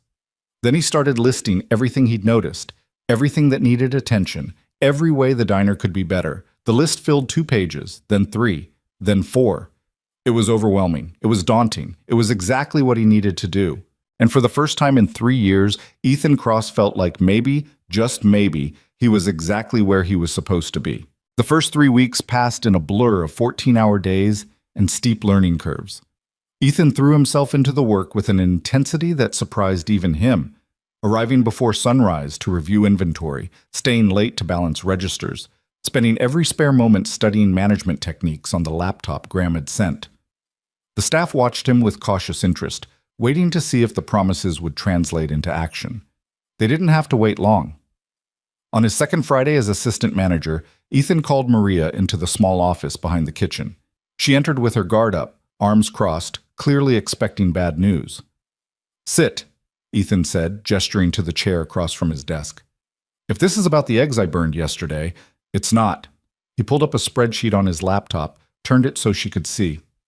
"I've been reviewing everyone's wages. You've been here 6 years, right?" 7 in March. "And your current hourly rate is $12.50. "Yeah, same as it's been for 3 years. Derek said raises were frozen." Ethan tapped a few keys. "As of Monday, you're at $16 an hour, plus a performance bonus structure. If the diner hits certain profit margins, you get a percentage. I'm implementing it for all senior staff." Maria stared at the screen, then at him, then back at the screen. That's $3.50 more per hour. Actually, it's $3.50, but yes." "Ethan, that's..." Her voice cracked. "That's almost $150 more per week. More like $140 after taxes, but yeah, you've earned it. You're the best cook we have, you train new staff, and you've held this place together through some serious garbage. It's about time someone recognized that." She pressed her hand to her mouth, eyes shining. "I have to call my daughter. She's been saving for college, and I can actually help her now. Actually contribute, and..." She stopped, composed herself. "Thank you. Seriously, thank you. Thank Graham. He's the one writing the checks. I'm just making sure they go to the right people." Similar conversations happened throughout the week. Carlos got a raise in health insurance that would cover his wife's medications. Jenny got bumped up to shift supervisor with the corresponding pay increase. Even the part-timers saw adjustments that reflected their actual value. Word spread fast. The atmosphere in the diner shifted from cautious to cautiously optimistic to something approaching actual morale. People smiled more, showed up on time, started taking pride in their work again. It was subtle but unmistakable, like watching a plant that had been dying slowly come back to life with water and sunlight. But not everyone was happy about the changes. Derek Voss had friends, other managers at nearby restaurants who shared his philosophy that employees were expendable and complaints were nuisances. They'd heard about his firing, heard about Ethan's promotion, and they didn't like it. The story spreading through the industry was that some nobody waiter had gotten lucky, caught the owner on a good day, and stolen a job he wasn't qualified for. Ethan heard the whispers, ignored them, focused on the work. Then, 3.5 weeks into his new position, he noticed something odd. The morning receipts weren't matching the previous night's reported sales. Not by much, $40 here, $60 there, but enough to catch his attention. He'd been reviewing the books every evening, familiarizing himself with the diner's financial rhythms, and the discrepancies stood out like wrong notes in a familiar song. He checked the next night's numbers. Same thing. $75 unaccounted for. Could be honest mistakes. Cash register errors. Customers leaving without paying. Could be nothing. But Ethan's gut said otherwise. He started watching more carefully. Noticed that the discrepancies only appeared on nights when the same person closed, a waiter named Ryan, who'd been hired 2 months before Ethan. Young guy, early 20s, always pleasant and professional. Never late, never complained, no obvious red flags. Ethan didn't want to believe it. Didn't want his first real challenge as a manager to involve accusing someone of theft. But the numbers didn't lie, and the pattern was too consistent to ignore. On Thursday evening, he stayed late after his shift ended, watching the security monitors from the back office. The diner was quiet, just Ryan finishing cleanup, wiping down tables, preparing the register for closing. Standard procedure. Nothing suspicious. Ryan counted the cash, recorded the amount in the logbook, and prepared the deposit bag. Everything by the book. Then he glanced around, checking if anyone was watching, and Ethan's stomach dropped. On screen, Ryan's hand dipped into the register one more time, pulled out bills, looked like 320s, and slipped them into his apron pocket. Quick, practiced, the motion of someone who'd done this before. Ethan's jaw clenched. He waited until Ryan finished closing and left through the back door. Then he locked up and drove home with his mind racing. This wasn't like confronting Derek. Ryan was younger, less established, maybe desperate for money. Maybe there were circumstances Ethan didn't know about. Or maybe he was just a thief who'd been stealing from a business that employed him, from coworkers who depended on that revenue. from a system Ethan was trying to rebuild based on trust and integrity. Either way, he couldn't let it slide. Friday morning, Ethan arrived an hour early, reviewed the security footage again, confirmed what he'd seen, documented everything. Then he called Patricia. "I need advice," he said when she answered. "I've got an employee stealing from the register." "How sure are you?" "Very. I've got him on camera and the numbers back it up, but I've never fired anyone before and I don't want to screw this up." Patricia walked him through the process. Document everything. Have a witness present. Keep it private but professional. Don't make accusations until presenting evidence. Standard HR protocol. By the time they hung up, Ethan felt marginally more prepared. He asked Maria to be his witness. She agreed without hesitation, her expression hardening when he explained what was happening. "I knew something was off with him," she muttered. "Kid was too smooth, too friendly. Friendly doesn't mean guilty." "No, but stealing does." Ryan arrived for his shift at 2 p.m., his usual easy smile in place. Ethan let him get settled, then asked him to step into the office. Maria followed, closing the door behind them. "What's going on?" Ryan asked, still smiling but with a hint of nervousness creeping in. Ethan gestured to the chair. "Sit down, Ryan. We need to talk about some discrepancies I've noticed in the evening receipts." The smile faltered. "Discrepancies?" "Money that was supposed to be in the register but wasn't." Ethan pulled up the spreadsheet, turned the laptop around. "Over the past 3 weeks, we've had consistent shortfalls on nights you closed. Small amounts, $40 to $75, but consistent." Ryan's face paled. "I don't know anything about that. Maybe customers are shorting their bills, or—" "I checked the security footage." Ethan clicked a key, and the video appeared on screen. Ryan at the register, hand dipping in, bills disappearing into his apron. The silence in the room was absolute. Ryan stared at the screen, all color draining from his face. When he spoke, his voice was barely a whisper. "I can explain." "I'm listening." "My mom's sick, cancer. She doesn't have insurance and the bills they're destroying us. I tried to ask for a raise, but Derek said no, and I was desperate." Ethan felt a stab of sympathy. He knew desperation, knew what it felt like when the world was crushing you and you couldn't see any way out. But sympathy didn't change what Ryan had done. "I'm sorry about your mom," Ethan said quietly. "I really am, but you were stealing from people who are struggling too. Maria's trying to help her daughter pay for college. Carlos needs his paycheck to cover his wife's medications. Every dollar you took was a dollar that could have gone to them, or to keeping this place running so we all have jobs." I know, and Ryan's voice broke. "I'm sorry, I'll pay it back, all of it. Please don't fire me. I need this job." Maria spoke up, her tone hard. "You should have thought about that before you started stealing." "I was desperate. We're all desperate." Maria's voice rose. "You think you're special? You think the rest of us don't have problems? Carlos's wife has diabetes. Jenny's raising 3 kids alone. I'm trying to keep my own head above water, but we don't steal. We work. We show up and do our jobs, and we don't take what isn't ours." Ryan turned back to Ethan, eyes pleading. "Please, give me another chance. I'll never do it again. I swear." Ethan wanted to. Every soft part of him wanted to believe in redemption, in second chances, in the possibility that people could change. But he also knew that letting this slide would send a message. To Ryan, to the rest of the staff, to himself. It would say that rules only mattered sometimes. That theft was okay if you had a good excuse, and that wasn't the kind of manager he wanted to be. "I believe you're sorry," Ethan said, "and I believe you were desperate, but I can't keep you on. You violated trust. You stole from your coworkers. And if I let that go, what message does that send to everyone else here? But you're fired, effective immediately. I'll pay you for today's shift, but after that you need to leave. And Ryan?" Ethan held his gaze. "I'm not calling the cops. I'm not pressing charges. I'm giving you a chance to walk away and figure out a different path. But if you ever apply to work here again, or if I hear you're pulling this at another restaurant, that changes. Clear?" Ryan sat frozen for a moment, then nodded slowly. Stood up. Walked to the door with his shoulders slumped, looking 10 years older than when he'd entered. At the threshold, he paused.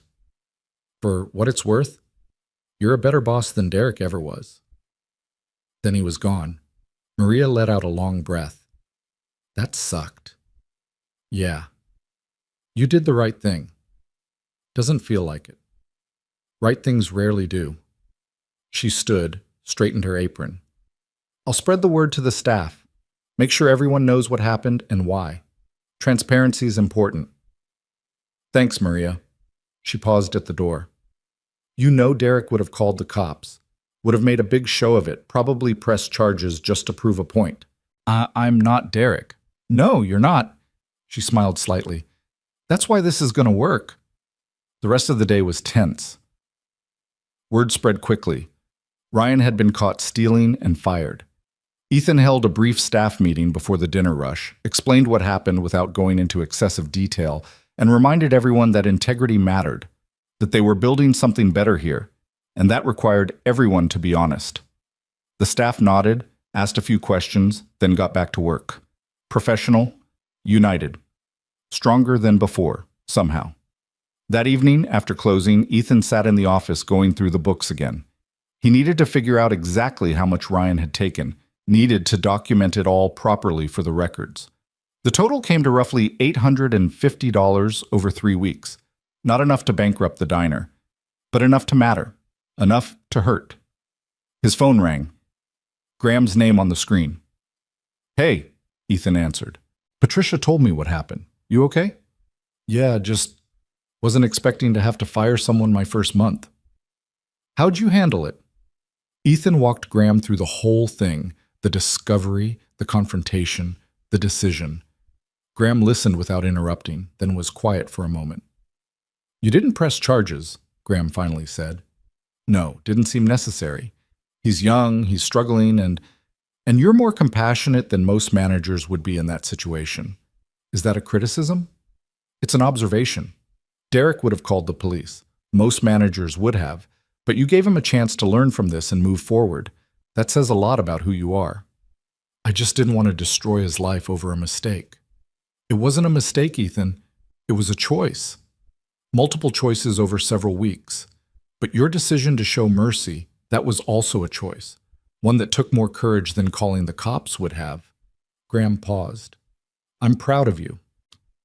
The words hit Ethan unexpectedly hard. When was the last time someone had said that to him? Sarah, probably, 3 years ago. Before everything fell apart. Thanks, he managed. That means a lot. How's everything else going? Good. Really good, actually. Staff morale is up. Customer satisfaction scores are improving.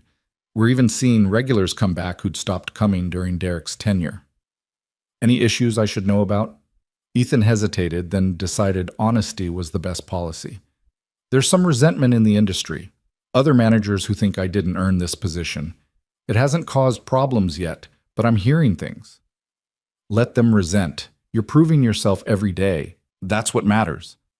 They talked for another 10 minutes about operational details, future plans, small improvements. By the time they hung up, Ethan felt steadier, more grounded, like maybe he really could do this job. He locked up the diner and drove home through quiet streets. The apartment was dark. Mia at Mrs. Chen's for a sleepover with the neighbor's granddaughter. The silence should have been peaceful. Instead, it amplified the day's events, left him alone with thoughts that spiraled in directions he didn't want to explore. Had he done the right thing with Ryan? Should he have given him another chance? Was mercy the same as weakness? His phone buzzed, a text from Maria. Stop overthinking it. You did good today. Get some sleep. He smiled despite himself. Somehow she always knew. Sleep didn't come easy. Ethan lay in bed staring at the ceiling, mind cycling through everything. Ryan's pleading expression, Maria's support, Graham's approval, the weight of decisions that affected people's lives. This was what leadership felt like. Not power, not authority, but responsibility. The burden of choices that rippled outward in ways you couldn't always predict. Saturday morning arrived with weak sunlight filtering through blinds. Ethan picked up Mia from Mrs. Chen's, endured her excited recap of the sleepover, and took her to the park. They needed normalcy. Needed to be just a dad and daughter on a weekend morning, no crisis, no drama, just swings and slides and ice cream from the truck. "Daddy, push me higher!" Mia called from the swing, legs pumping enthusiastically. Ethan obliged, watching her soar, listening to her laughter. This was why everything else mattered. Every difficult decision, every long hour, every moment of self-doubt. It was all for this. To give her a life where she could be 6 years old without worrying about whether they'd make rent. His phone buzzed. Unknown number. He almost ignored it, but something made him answer. "Hello? Is this Ethan Cross?" Male voice, unfamiliar, slightly hostile. "Yeah, who's this?" "Derek Voss." Ethan's blood went cold. "What do you want?" "Just wanted to congratulate you on your little victory. Must feel good stealing someone's job." "I didn't steal anything." "You got yourself fired." "By being recorded without my knowledge. That's illegal, you know. I could sue." "Good luck with that. The cameras are posted. You knew they were there." Derek laughed, a mean sound. "You think you're so smart, you and your buddy Graham. But you're going to fail, Cross. That diner's a mess. The staff hates you, and when it all comes crashing down, I'm going to be there to watch." "Are you done?" "Not even close. I heard about your little theft problem. Karma's a bitch, isn't it? You take my job, now your employees are stealing from you. That situation's handled. For now. But you're in over your head. You don't know what you're doing. You're going to run that place into the ground, and then you'll be right back where you started. Broke, desperate, and worthless." The words were designed to hurt, to undermine, to plant seeds of doubt. Ethan recognized it because he'd been on the receiving end of Derek's manipulation before. "I'm hanging up now," Ethan said calmly. "And if you call me again, I'm reporting you for harassment. Have a good day, Derek." He ended the call before Derek could respond. His hands were shaking slightly, adrenaline spiking. Mia was still swinging, oblivious to the darkness that had just invaded their morning. "You're going to fail." The words echoed in Ethan's head despite his attempt to dismiss them. What if Derek was right? What if he was in over his head? What if his compassion was just naivety in disguise? "Daddy, did you see how high I went?" Ethan forced a smile. "I saw, baby. That was amazing. Can we get ice cream now?" "Yeah, let's get ice cream." They walked to the truck, Mia chattering about the flavors she wanted to try. Normal. Safe. A reminder that Derek's poison only had power if Ethan let it. That evening, after Mia was asleep, Ethan sat at the kitchen table reviewing the diner's financials on his laptop.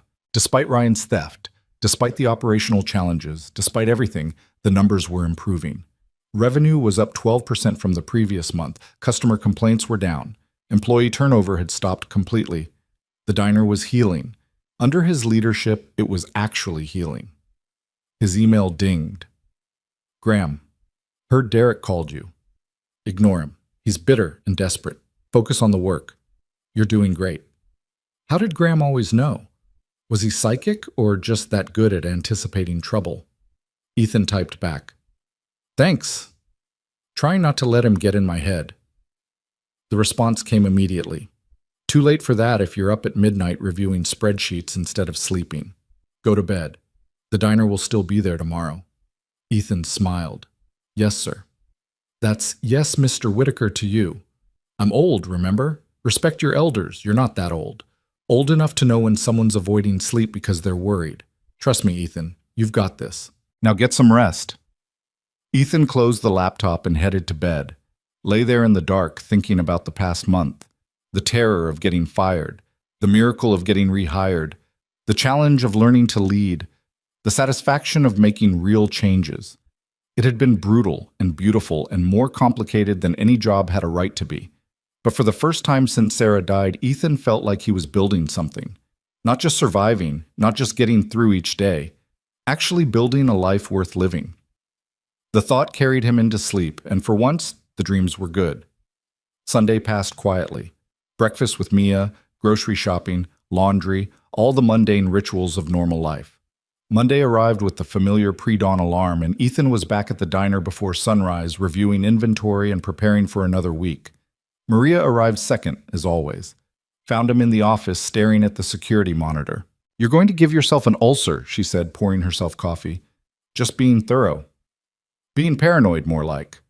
She sat across from him. You can't watch everyone all the time. At some point, you have to trust people. I do trust people. I just also verify. That's called trust issues, boss. He smiled slightly. Maybe, but after Ryan was one person, one bad apple. The rest of us are solid. She leaned forward. Look, I get it. You're new at this. You're scared of screwing up, but you can't lead from a place of fear. You gotta believe your people are gonna do right by you. And if they don't, you deal with it. But you can't assume everyone's a thief just because one person was. When did you get so wise? I've been doing this for 20 years. You learn things. She stood, stretched. Now come on, morning prep won't do itself. They worked side by side in comfortable silence, the rhythm familiar and grounding. Other staff filtered in, Carlos whistling off key, Jenny yawning and immediately beelining for coffee, the new hire Ethan had brought on to replace Ryan. The diner opened at 6:30. Morning rush hit like clockwork. Everything flowed smoothly, efficiently, the machinery of a well-run operation clicking into place. No drama, no crisis, just work. It was beautiful. Around noon, during the lull between breakfast and lunch, Ethan was in the office catching up on paperwork when Maria knocked on the door. You got a visitor, she said. Says he knows you. Who? She shrugged. Older guy. Expensive suit. Looks important. Ethan's stomach tightened. Graham? No, he would have called first. Then who? He stepped into the dining room and stopped dead. The man sitting in the corner booth was not Graham. He was older, maybe mid-60s, with steel gray hair and eyes that could cut glass. His suit probably cost more than Ethan's truck. And the way he sat, back straight, hands folded, completely at ease, radiated power and authority. Ethan Cross, the man said. Yeah, can I help you? My name is Richard Blackwood. I'm a regional director for several restaurant chains in this area. He gestured to the seat across from him. May I have a moment of your time? Every instinct told Ethan this was trouble, but refusing would be worse than confronting it. He slid into the booth, keeping his expression neutral. What can I do for you, Mr. Blackwood? I've been hearing interesting things about this establishment, about new management, about significant changes in a very short time. Blackwood's smile didn't reach his eyes. I'm always curious about success stories. We're just trying to run a good diner. Of course, but I'm particularly interested in how you achieved your position. It's quite unusual for a waiter to be promoted to management with no prior experience or qualifications. I had help, and I work hard. I'm sure you do. I'm also sure there were other factors involved. Connections, perhaps. Knowing the right people. Blackwood leaned forward slightly. You see, Mr. Cross, I'm something of a mentor in this industry. I help promising managers advance their careers. And I had a promising manager named Derek Voss who was doing excellent work here before he was suddenly let go. Ethan's jaw tightened. Derek was fired for cause. So I heard. Unfortunately, the documentation of that cause seems rather convenient. Security footage that suddenly exists. Complaints that were never acted on before. One might wonder if someone with influence decided they wanted to install their own person in that position. Are you accusing me of something? I'm simply observing that things don't add up, and I'm letting you know that I'm watching. This industry is small, Mr. Cross. Reputations matter, and right now yours is built on very shaky ground. Is that a threat? It's advice, from someone who's been in this business for 30 years. Blackwood stood, buttoning his suit jacket. Derek was my protege. I don't forget that, and I don't appreciate people who climb over others to get ahead. He dropped a business card on the table and walked out, leaving Ethan sitting there with his pulse hammering and a sick feeling in his gut. Maria appeared at his elbow. Who the hell was that? Trouble, Ethan said quietly, staring at the card. That was trouble. Ethan stared at Richard Blackwood's business card like it might burst into flames. The embossed lettering seemed to mock him. Regional Director, Blackwood Consulting Group. He'd heard that name before, whispered among restaurant workers like a curse. Blackwood was the kind of man who built empires on the backs of people he considered expendable. who saw employees as numbers on a spreadsheet rather than humans with families, and Derek had been his protege. Maria picked up the card, studied it, then set it down with deliberate care. "You need to call Graham. I can handle this." "Ethan, that man didn't come here to chat. He came here to intimidate you, to let you know he's watching and waiting for you to screw up." Her voice was urgent. "This is bigger than you. You need backup." She was right. Ethan knew she was right, but admitting it felt like admitting weakness, like proving everyone who doubted him correct. Still, pride was a luxury he couldn't afford. He pulled out his phone and dialed. Graham answered on the second ring. "Ethan, what's wrong?" "How do you know something's wrong?" "Because you never call during business hours unless there's a problem. Talk to me." Ethan explained Blackwood's visit, the veiled threats, the implications, the clear message that Derek's firing hadn't been forgotten or forgiven. Graham listened without interrupting, but Ethan could hear something shifting in his tone when he finally spoke.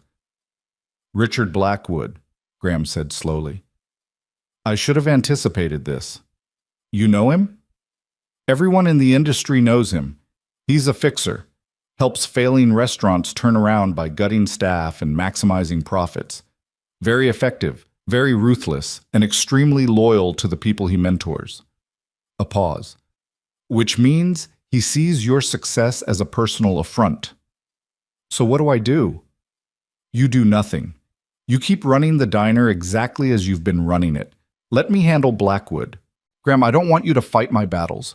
This isn't your battle, Ethan. This is mine. I fired Derek. I promoted you. Blackwood has a problem with that. He can take it up with me." Graham's voice hardened. "In the meantime, you focus on your job. Document everything, every decision, every interaction, every number. If Blackwood's looking for ammunition, we don't give him any." They hung up, but the conversation did little to ease the knot in Ethan's chest. He'd known this job wouldn't be easy, but he hadn't expected to be caught in the crossfire of industry politics. Hadn't expected that doing the right thing would paint a target on his back. The next few days passed under a cloud of tension.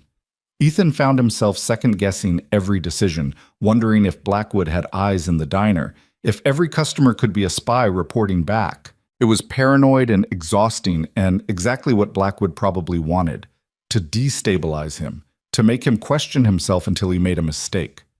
Maria noticed. "You're doing it again," she said Thursday morning, finding him in the office staring at spreadsheets with unfocused eyes. "Doing what?" "Letting fear make your decisions. You've been double-checking everything, questioning every call, treating this place like a minefield." She crossed her arms. "That's not the manager we need." "I'm just being careful." "You're being paralyzed. There's a difference." She sat down across from him.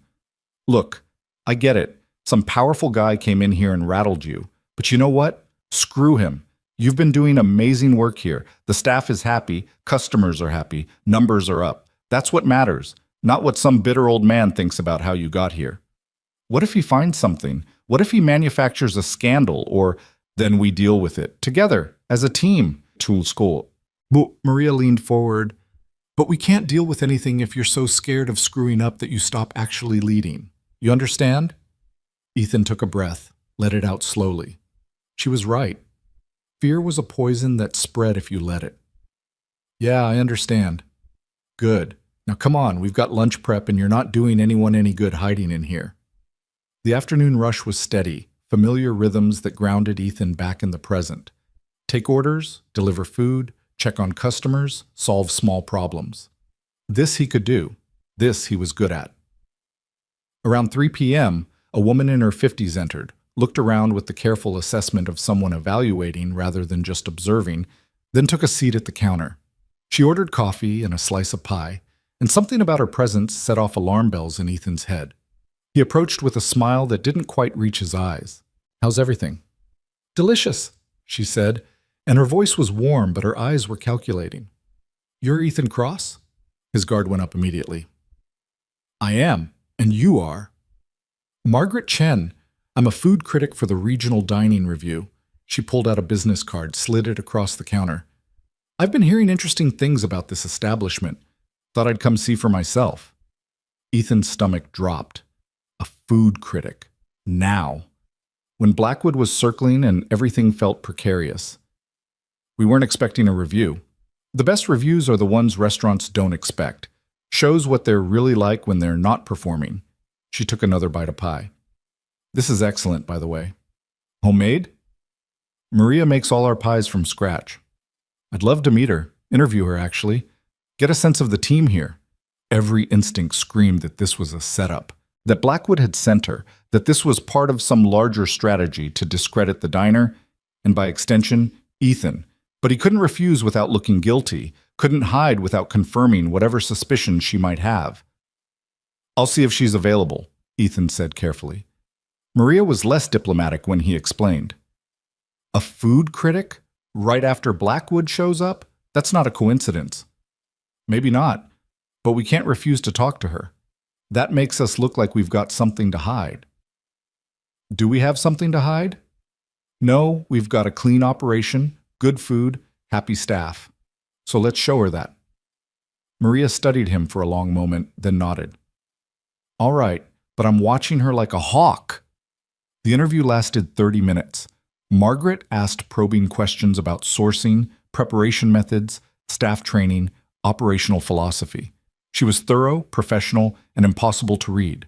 When she left, she thanked them both and said the review would be published the following week. Ethan spent the rest of the day on edge, waiting for the other shoe to drop. But nothing happened. No dramatic confrontations, no mysterious visitors, just another day at the diner. That evening, after closing, he was doing final checks when his phone rang. Patricia. Ethan, we have a problem. His chest tightened. What kind of problem? Graham asked me to investigate Richard Blackwood. Turns out he's been making calls to our vendors, our suppliers, even the health department. He's trying to create issues where none exist, hoping something sticks. Can he do that? He's doing it. Whether it's legal is another question. Patricia's voice was grim. He's also been spreading rumors in the industry that you're incompetent, that Graham only promoted you out of pity, that the diner's on the verge of collapse. None of it's true, but mud sticks. So what do we do? Graham's handling it on his end, but you need to be prepared. Blackwood's not going to stop until he either destroys your reputation or gets bored, and he doesn't get bored easily. Ethan drove home through darkening streets, exhaustion and frustration warring in his chest. He'd tried to do the right thing, had worked harder than he'd ever worked, had poured everything into making the diner better. And now some bitter man with a grudge was trying to tear it all down because his protege got fired for being cruel. The unfairness of it burned. At home, Mia was already asleep, Mrs. Chen dozing in the armchair with a book on her lap. She woke when Ethan entered, gathered her things, and paused at the door. You look troubled, she said. Just work stuff. The kind that keeps you up at night? Yeah. She patted his arm with surprising strength. Then remember this. You cannot control what others do, only what you do. Focus on that and the rest will sort itself. Simple wisdom, easier said than done. But as Ethan lay in bed that night staring at the ceiling, he tried to hold on to it. He couldn't control Blackwood, couldn't stop the rumors or the manipulation, but he could control how he responded, could keep doing good work, treating people right, building something worth protecting. The next morning brought unexpected reinforcement. Ethan arrived at the diner to find Graham's sedan already in the parking lot. Inside, Graham sat at the counter with coffee and a serious expression. We need to talk, Graham said. They moved to the office, away from early morning prep. Graham pulled out his phone, showed Ethan a series of emails. Blackwood's been busy, Graham said. He's contacted 3 of our suppliers claiming we're having financial difficulties, trying to get them to demand payment up front instead of our normal terms. He's filed a complaint with the health department about alleged violations that don't exist. And he's been calling business associates of mine suggesting the diner is a failed investment I'm too stubborn to admit. Can we sue him? Possibly. But litigation takes time and money, and it gives him exactly what he wants, a public fight where he can paint himself as a victim standing up to corporate power. Graham set down his phone. I have a different idea. I'm listening. We don't fight him in court. We fight him where it actually matters, in the court of public opinion. We document everything he's doing, we gather statements from staff about what Derek was really like, and we tell the truth, loudly, publicly. And we make it clear that his actions aren't about protecting a colleague, but about protecting a system that allows managers to abuse employees. That's risky. He could retaliate. He's already retaliating. At least this way we control the narrative. Graham leaned forward. But here's the thing, Ethan. This only works if you're willing to be public about what happened to you, about Derek firing you, about the harassment, all of it. Are you willing to do that? Ethan thought about Mia, about keeping their lives private, protected from scrutiny. But he also thought about Maria's complaints that went nowhere, about Ryan who'd been desperate enough to steal, about every person who'd suffered under Derek's management while people like Blackwood looked the other way. Yeah, he said, I'm willing. The next 72 hours were a whirlwind. Patricia coordinated with a PR firm. Staff members gave statements, all of them choosing to participate despite the risk. Maria's testimony was particularly powerful. 3 years of documented abuse, detailed records of complaints she'd filed, her voice steady as she described what it felt like to work in fear. Graham compiled financial records showing the diner's improvement under Ethan's management, customer satisfaction scores that had climbed steadily, employee retention that had gone from dismal to exceptional, revenue increases that spoke for themselves. And Ethan wrote his own statement, sat at his kitchen table after Mia went to sleep and poured out the whole story. The night he'd helped Graham, the firing, the humiliation, the security footage that proved Derek had engineered the confrontation. He didn't embellish, didn't need to. The truth was damning enough. Wednesday morning, Graham published everything on the company website and social media, not as a press release, but as an open letter titled When Compassion is Punished, One Employee's Story and Why We Have to Do Better. The response was immediate and overwhelming. Within hours, the story had been shared thousands of times. Other restaurant workers commented with their own stories of abuse, of managers who'd targeted them, of systems that protected bullies. Local news picked it up, then regional news. By evening, it was trending on social media. Margaret Chen, the food critic, published her review that same day. 5 stars. She praised not just the food, but the atmosphere, the clear care the staff took, the sense that this was a place where people actually wanted to work. Her final paragraph read, in an industry rife with exploitation and burnout, the Riverside Diner represents something rare, a business that treats its employees as humans first and workers second.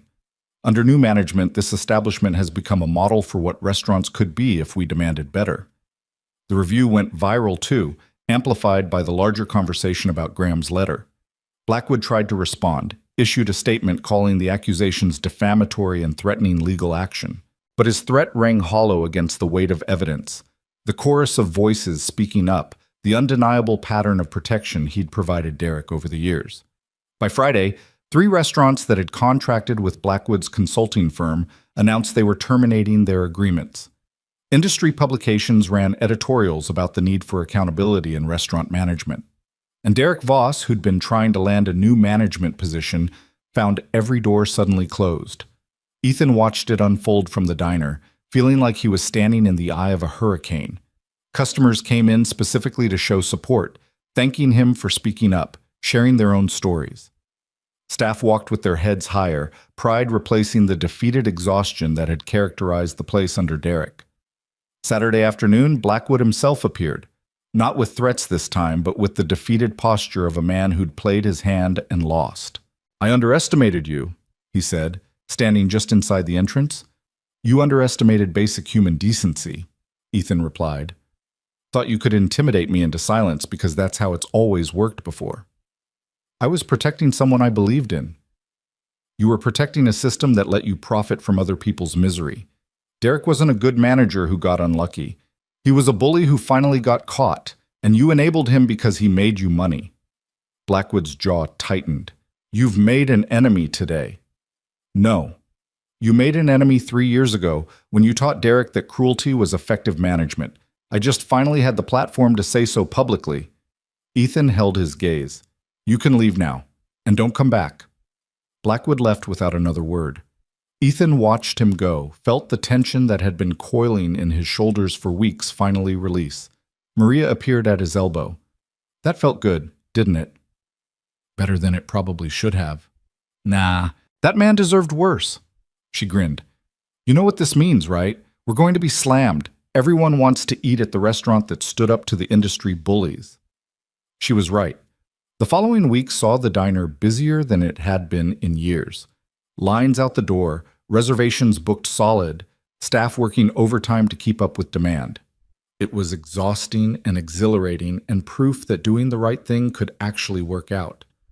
Graham visited on Tuesday, sliding into his usual spot at the counter. Ethan poured him coffee without asking. "You've created quite a stir," Graham said. "We created it. I was just the face." "Don't diminish what you did. You put yourself out there, risked your reputation. That took courage." Graham took a sip of coffee. "I'm increasing your salary again, and I'm making you full manager, not assistant. The diner's yours to run, Ethan. You've more than earned it." "I don't know what to say." "Say you'll keep doing what you're doing. Keep treating people right. Keep building something worth being proud of." Graham smiled. "And maybe stop answering your phone at 2 a.m. when you're checking spreadsheets. You're going to give yourself a heart attack." "How do you know I do that?" "Because I do it too." Recognizes the behavior. Graham stood, left money for his coffee. "Take care of yourself, Ethan. You're no good to anyone burnt out." 3 months passed. The diner settled into a new rhythm. Still busy, but sustainably so. Still challenging, but manageably so. Ethan hired 2 new staff members, both of whom came with glowing references and genuine smiles. He implemented a profit-sharing program that gave everyone stake in the diner's success. He created an employee assistance fund for emergencies, funded by a percentage of profits. The changes weren't revolutionary. They were just decent. Treating people like they mattered because they did. On a Tuesday evening in early spring, Ethan was closing up when he noticed a car pulled over on the shoulder across the street. The hazard lights were blinking weakly, and a figure stood beside the vehicle looking lost. Ethan locked the diner, walked to his truck, and paused with his hand on the door handle. Every logical part of his brain said to go home. It had been a long day. Mia was waiting.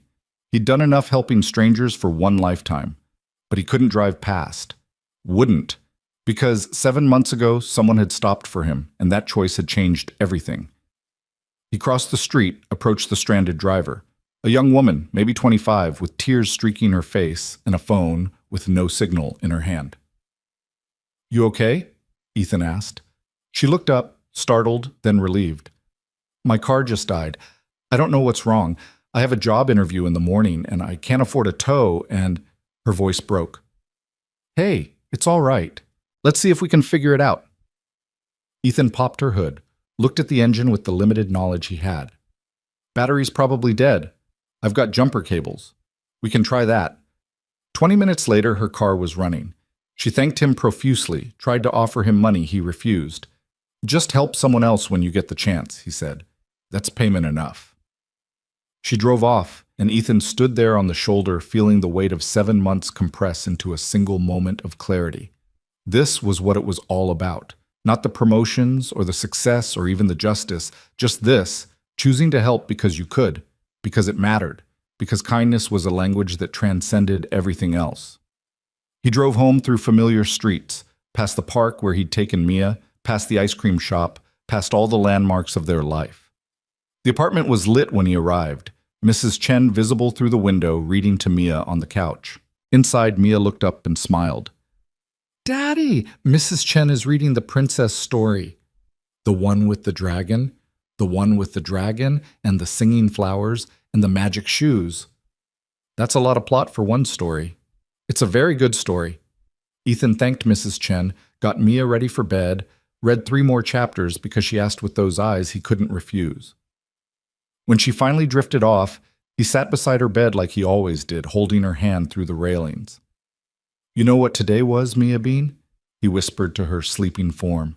"Today was the kind of day that reminds me why everything else matters, why working hard matters, why being kind matters, because it all comes back around eventually." He stayed until her breathing was deep and even, then moved to the living room. His phone buzzed with a text from Graham. "Heard you helped a stranded driver tonight. Some habits die hard, huh?" Ethan smiled, typed back. "Some habits are worth keeping." Agreed. "Get some sleep, Ethan. Tomorrow's another day." He set down his phone and looked around the apartment. Still small, still worn, but no longer suffocating. Mia's drawings covered the fridge, photos lined the walls, evidence of life being lived, of a father and daughter figuring it out together. 7 months ago, he'd been drowning, had seen no way forward, no path that didn't end in disaster. And then he'd stopped for a stranger in the rain, and everything had changed. Not because stopping had been heroic or special, but because it had been human. Had been a choice to care when caring was hard, to help when help wasn't convenient, to remember that every person you meet is fighting battles you know nothing about. Derek and Blackwood had operated from a different philosophy, that people were resources to exploit, that compassion was weakness, that the only thing that mattered was power. And for a while that philosophy had won, had flourished, had seemed unstoppable. But it hadn't been. Because eventually, someone had witnessed the cruelty and decided it was unacceptable, had chosen to act instead of looking away, had used their power to protect instead of punish. That was the story Ethan would tell Mia when she was older. Not that good always triumphs or that the universe is fair. Those were lies, and she deserved better than lies. No, he'd tell her that sometimes, not always, but sometimes, when you do the right thing just because it's right, the universe notices. And sometimes it gives back. Not in equal measure, not in predictable ways, but enough. Enough to matter. Enough to make the trying worthwhile. He'd tell her that her father had once helped a stranger, and that stranger had returned the favor 100-fold. That kindness was currency more valuable than money. That treating people with dignity cost nothing and paid dividends that compounded forever. He'd tell her that the world was hard and unfair and sometimes cruel, but that within that hardness were pockets of grace, moments where strangers became allies, where justice actually prevailed, where the scared, tired, desperate choice to care made all the difference. And he'd tell her that her mother would have been proud, would have stopped for that stranger too, would have believed, as Ethan now believed, that the measure of a life wasn't in what you accumulated, but in what you gave away freely. Sarah's photo caught his eye, forever young, forever smiling, forever gone. But her influence remained, woven into every choice Ethan made, every value he taught their daughter, every moment he chose compassion over convenience. "We're okay," he whispered to the photo. "Finally, we're really okay." And in the quiet of that small apartment, with his daughter sleeping peacefully and tomorrow's challenges still distant, Ethan Cross allowed himself to believe it. The rain would come again. It always did. There would be more breakdowns, more strangers, more moments that demanded more than he thought he had to give. But he'd stop anyway. Would offer help anyway. Would choose kindness anyway. Because that's what you did when you remembered what it felt like to be helpless in a storm, waiting for someone, anyone, to care enough to pull over. You became the person who stopped. Every single time.